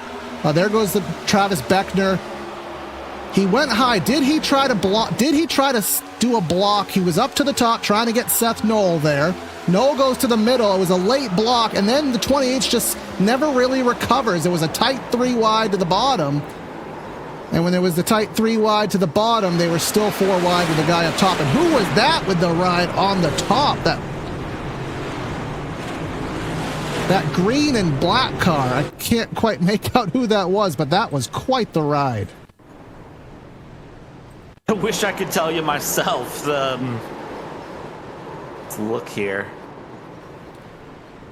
Oh my God! Is that the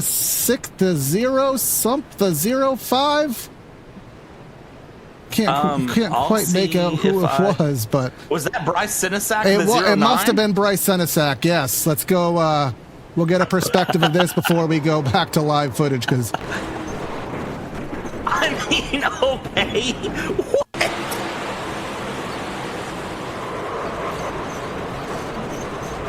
I've never seen a car do that and keep driving. I mean, that's just going to go in. If that doesn't make a highlight reel, if that don't make a highlight reel, nothing will.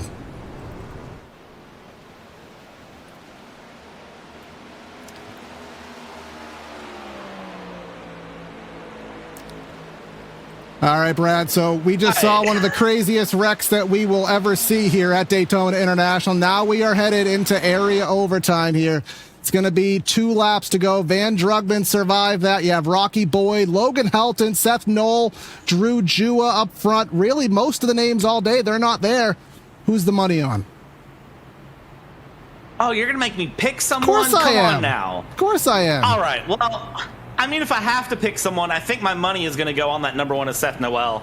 There's a reason he's got a number 1 on the front of that car, and, well, there's a reason he's won it twice. So, I mean, I feel like I have to go with the obvious pick. It was going to be Beckner, but, well, we see what just happened. It is Seth Knoll. We've got corrected a couple times on that. I mean, the 73 was my sleeper. Looking to hear the top 5. Again, I can't just pick your guy.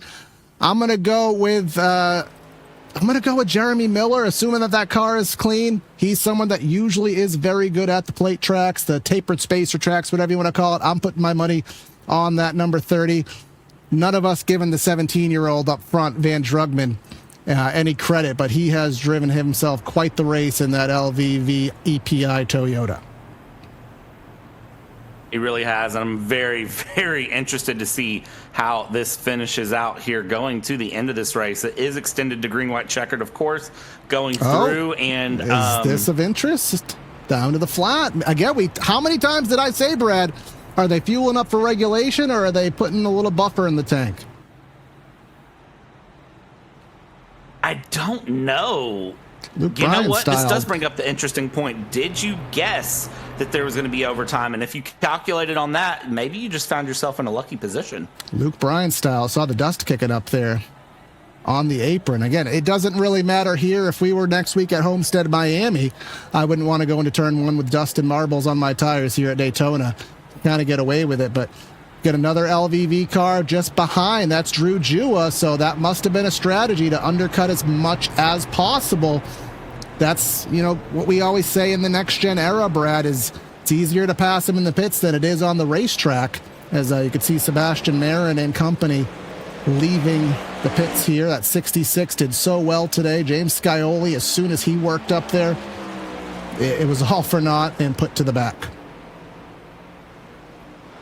This is one of those things when you're a driver, you have to really, I mean, it's Daytona. We talk about the way this race is, but truly, we live it and we see it time and time again that there's a little bit of the lottery run on it to see where it comes out, because you don't know where it's going to come out when it's all said and done. And as we head towards this green, white, checkered, I mean, yeah, look at this. All those cars on the apron, Brad. This is going to be a matter of draft. It's going to be a matter of making the move, and apparently it's going to be a matter of not sputtering, because I really think that we have a fair amount of drivers here who have eminent concern of whether they can make an additional 5 miles. And this is the first attempt, to my knowledge, Brad, of green, white, checker territory. So this doesn't mean we're done. How many times? I remember a cup race at the Brickyard a few years ago. Cautions kept coming out. Overtimes kept coming out. Eventually, you had to pit, and some drivers were able to hypermile it. And I remember Brad Keselowski pit at a very awkward time, kind of messed up the running there. But just because this is it, are we going to make 2.5 miles and take the white and allow us to finish this? Well, nothing's guaranteed. The only thing that is certain is death, taxes, and this race having a spectacular ending. Let's go with that being option number 3 on this one as we go through. Pace car is going to pull off. Corey, pull your belts tight. Green, white, checkered. Attempt number 1 incoming here to crown the Area 500 winner. Green flag out from Barney. Let's go racing. Van Drugman up front with the push. Actually, not a push at all. Has a little bit of a gap. Logan Helton behind him with the push from Drew Jua. There's really no immediate help, but here comes Noel, here comes the 16 of Rocky Boyd, here comes Jeremy Miller. That was my pick. Takes a little bit of time for that outside to get wound on up. Is it enough time is the question. They have a little over a mile to figure it out. Low to middle, middle to high. Let's see a lot of shuffling in the back of the pack. Coming into 3, though. Look at that line. Rocky Boyd, the Rock himself there with Boyd's Automotive, trying to run that middle line through with some help from Seth Noel, who's looking to go for 3-time here. Would be the only 3-time driver coming up to the line. Corey, white flag, 1 lap to go. Middle line looking good, but now the gloves are off. We will finish this one in. Coming into turn 1, hold it along here. The shop area iRacing white flag is out, and it's 2.5 miles to finish this one. Shop area iRacing.com white flag is out, and that outside lane is all single file for now, and this is just a timing situation. Who wants to make the run? A car to the inside. That is of minimal significance. It's Logan Helton behind, and we have a little bit of contact. Rocky Boyd to the outside. Here comes the run. Logan Helton to the outside, leaving Van Drugman with no help. He goes up for the block. Helton goes around. We're going to run to the end. Is there anybody left? That is ultimate calamity. The seas open. The only car to survive is Van Drugman. He wins the 8th Area 500. And it is a parking lot behind. 43 cars on. I see at least a baker's dozen meatball flags. I see 1 car rolling backwards over the start-finish line. 42 cars involved in the final lap incident because it was just all rack 'em, stack 'em, rock 'em, sock 'em robots. But Van Drugman for LVV Racing claims the first win of the season. I'm going to quote a good friend here. Call of Duty lobbies have nothing on this. I mean, you just saw what happened there. It was ultimately just tight quarters racing up front. Well, just take a look at it. Rocky Boyd had the momentum, gave a shot to the 63. We go up to the top and just really just an uneven push and not really sure where it was going. A couple wild rides there, not to be much of a surprise there. And then at that point, I mean, you have ARCA brakes trying to go through, but I mean, what reason is there not on the white flag lap? And no $200,000 fine there to destroy the grass here. That's what it was here for. But ultimately, Van Drugman here, the 17-year-old for LVV Racing, he's going to get himself the 8th annual Area 500. Absolutely great bit of driving here. What was his lap tally, Brad? He led himself 14 laps, so that was not a fluke. He was up there.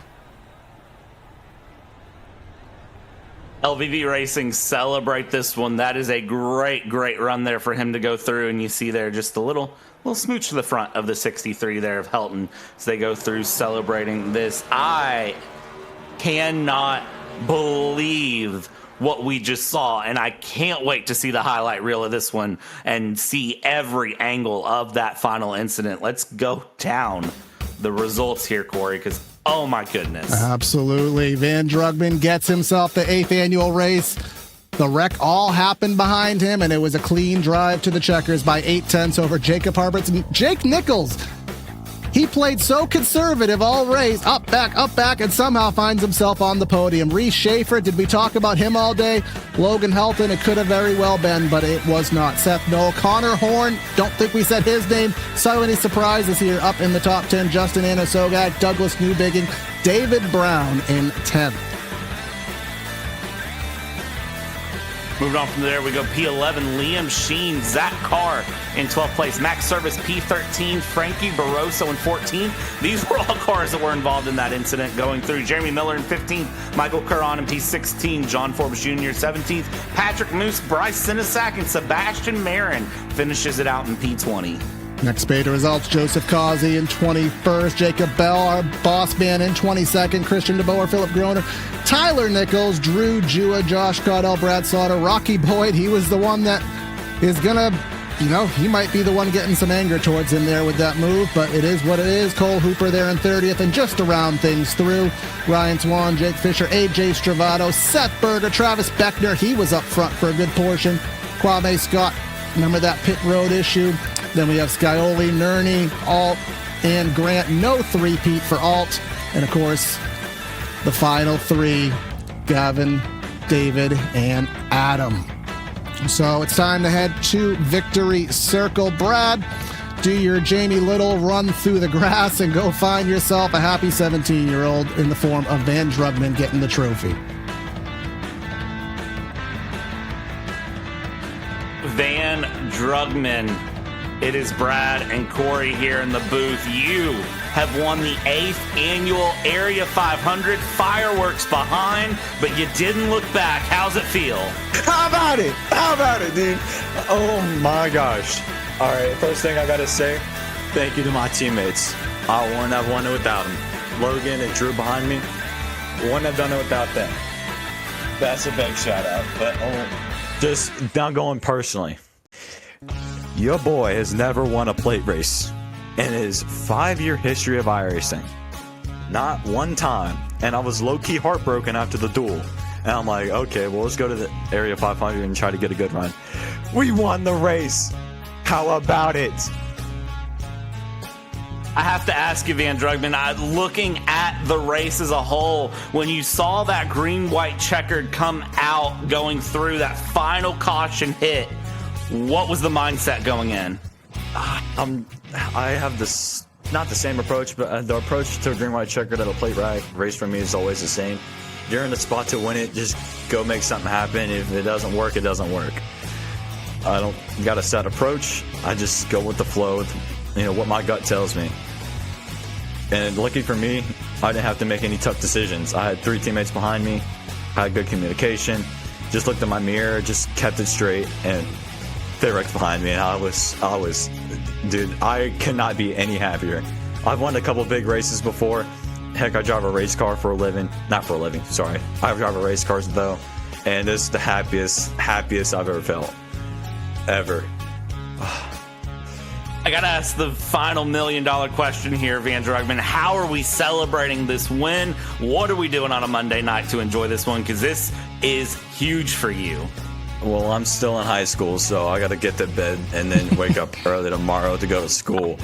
But, man, I had a tennis actually, fun fact, I had a tennis match earlier today, and I told my tennis coach, dude, I'm going to have to leave early because these matches aren't finishing up. And she was like, okay, if you win, you got to, like, shout me out or something. Miss Morrison, I did it. That was for you. I'm sorry I didn't do my doubles match, but I made up for it. I think it can be forgiven. I know a lot of times some of our older people here on the channel, they shout out the wife, they shout out the kids, but I think shouting out your teacher has to be the best thing. Van Drugman, you are the Area 500 winner. Congratulations to you and LVV Racing. Thank you. One more shout out, Mr. Mayfield. He watches all my races. One shout out to him. But let's go. Thank y'all. Thank y'all so much. I was so excited to come into this season. I begged Timmy to let me get a ride here at LVV. He gave me a shot. Man, what a start. What a start. First start in the Cup Series, first win. How about it? Congratulations, man. I hope to see more of them. Thank you, man. Appreciate it. Let's send it down here to Corey Silva. He's got second place hanging out with him. Jacob Harberts. All right, Jacob, a hard-fought day, 24th to 2nd. Now, you weren't really on my radar off of turn number 4, but absolute calamity ensued, and that number 80 parks himself P2 on the podium there. What was your perspective on that green-white checker chaos? Shoot, I wasn't even on my own radar. we got lucky in that one. We were fighting unlucky situations the whole race, between getting spun around halfway right after the first pit stops, and I got caught up in the first wreck leading up to the green-white checkered and had almost 2 minutes of damage. So I went in the pits, got as much of it fixed as I could, and kind of just basically that's all I could hope for, was a wreck to try and gain some spots. I had no idea it would lead to a second place finish, but it just, everything lined up perfect on that last restart for me to get clear and get to second. So we will take that. We will take lucky for sure. I mean, you got to be lucky and good, and whatever it is, sometimes you just take the luck as it comes. But it's just kind of talk about, obviously we had that green flag stop, and everyone kind of took different strategies, different amounts of fuel, and a lot of drivers running the apron there on those last few cautions. How tight was the fuel? Did you give yourself some buffer for green-white checker territory, or were you kind of watching that gauge? I did give myself a buffer. I originally was planning on not giving myself a buffer, but with the damage. Also, the second green flag pit stop, I forgot to mention, there was a wreck on pit road, and I got involved in that and had 45 seconds or so of damage. So at that point, I had no reason to take any risks on fuel. So we were hoping for cautions and wrecks. That way I could get all my damage fixed and, have a shot at gaining some spots. And, like I said, everything just lucked out basically perfect for me. Absolutely. C's part, that 80 gets himself a good run here to start the Area Cup Series schedule. Any final words before we let you go celebrate? Yep, I'd like to thank all the league admins for putting on the show, Rocky Boyd for letting me join Boyd Motorsports this season, and thanks for you guys for broadcasting. Absolutely. Looks like we'll see you in the Truck Series for 609. Yes, sir. And now, last but not least, Mr. Jake Nichols rounding out our podium with Brad. Jake Nichols, sir, you finished P3 here when it was all said and done. Started back in 23rd. How's it feel? Pretty good. That's our best finish in the Area 500. After last season, it feels amazing. You guys, I'm sure, saw, because Tuesday and Thursday was part of last season here, and when I was running all 3 series, and I wrecked in every race, I'm pretty sure, that week. And I think trucks, I wrecked out early, and Thursday we got destroyed early, and to come back the next season here and start out with a podium for the week's pretty good. Sim Speed Shop being on board, a new partner for Solar Flare Racing. We're really a returning partner from years ago, but they're a proud partner of our team, same with JWR Race Cars. And I didn't really do that much tonight. I kind of wanted to test the waters at one point. We led a lap or two, and then we went and relaxed, and then it got kind of crazy, and we had some bad luck up and down, but thankfully we got some good ones in the end and got a P3. Great to see through. I gotta ask you, in the run, what was the strategy coming in for you and your team here today? What was the talk coming in for the 500? I don't know. I don't think we really had much of a strategy. We didn't really think pitting early was going to be too great, depending on the situation, of course, if people were like saving fuel or something. So I think we were just kind of seeing how the race was going to play out. It didn't really, I don't know, it kind of didn't work out for Tyler. I know every time the pit strategy started, he kind of got, hosed a little bit, you should say, where he would lose the draft because everyone around him pitted. But other than that, we kind of just raced and saw where it was heading. And I worked with James, I think, the most out of our group, and we worked pretty well together. And outside of that, I don't think we really had much strategy, just really survive it. We were coming to the white flag, and I was just saying, you got to make it to the finish to even have a chance to win. And I think really only 2 or 3 of us made it without crashing or hitting something out of turn 4. But either way, it was a great night. Wish all of our guys could have got great finishes, but it'll be a great team points night, which we really care about. Absolutely, man. And before we let you go celebrate third place here with the team, anyone you want to thank, anyone you want to shout out, the floor is yours. Well, everyone at Area, of course, we had a long off season, and thankfully we're back, and hopefully we have some of the best seasons here with the Pro Series and the Truck Series and here in Cup on Monday nights. And I'll only be on Thursdays, and obviously tonight on Mondays, but hopefully we can win some more championships, going for a 5-time this season. But outside of that, I got to thank Sim Speed Shop again, and JWR Race Cars for being on board. And it's different being in a Ford. I haven't raced much Ford recently, really in a while, since like 2021. So mostly been in Toyotas and sometimes a Chevy, but it's great being in Ford Power again, and they look great out there. It's different being in green. I'm sure you guys and everyone else is used to me seeing me in purple and whatnot, but it looks great. I love it. It's a good vibe, and honestly, I think we're going to win a lot of races. Absolutely, man. Jake, congratulations on the 3rd place. We'll catch up with you later. Thank you. All right, Brad, well, that'll wrap things up here. A crazy finish to the end. It was a really clean race, a lot of green flag stops, a lot of good strategies, a lot of good comers and goers. In the end, it turned into Daytona, and what a finish there. Very seldom do you see the complete C's part and one car come out to shine. Yeah, this is the first time I can think of in my head that I've seen just one car survive the final lap going through, and we don't have 5 or 6 cars beating and banging and bumping across the line or side by side finished by 0.000, which we've seen, of course, in area last year before multiple times through. This, I think for Van Drugman, you could tell how much it meant going through, and it was amazing to hear just the excitement when he jumped through. Corey absolutely loved it, and well, it sets the stage for the rest of the season. How do you top this? Well, you top it by watching the next 2 races here. Of course, we'll be live for the Truck Series. That will be with our pal Andre Grandbushiel. He'll be with me tomorrow night. I have Hunter Sleppy with me on Thursday nights. We'll be double duty here on PTR TV tomorrow night. Brad will be over with the Triple Bypass ARCA Series, so stay tuned. Again, like, share, subscribe. I don't know what our subscriber count is. We were so close, about 30 short of hitting our goal of 2,000. And with your help, I'm sure we can get there. But that is the 8th annual Area 500. It is done and dusted. Mr. Van Drugman, or can I even call him Mr. Dude Van Drugman, the 17-year-old, he's going to go back to school tomorrow, celebrate with his tennis teacher. He won the Area 500. That's Corey and Brad signing out of the booth. Have a great night, and we'll catch you next time. See you.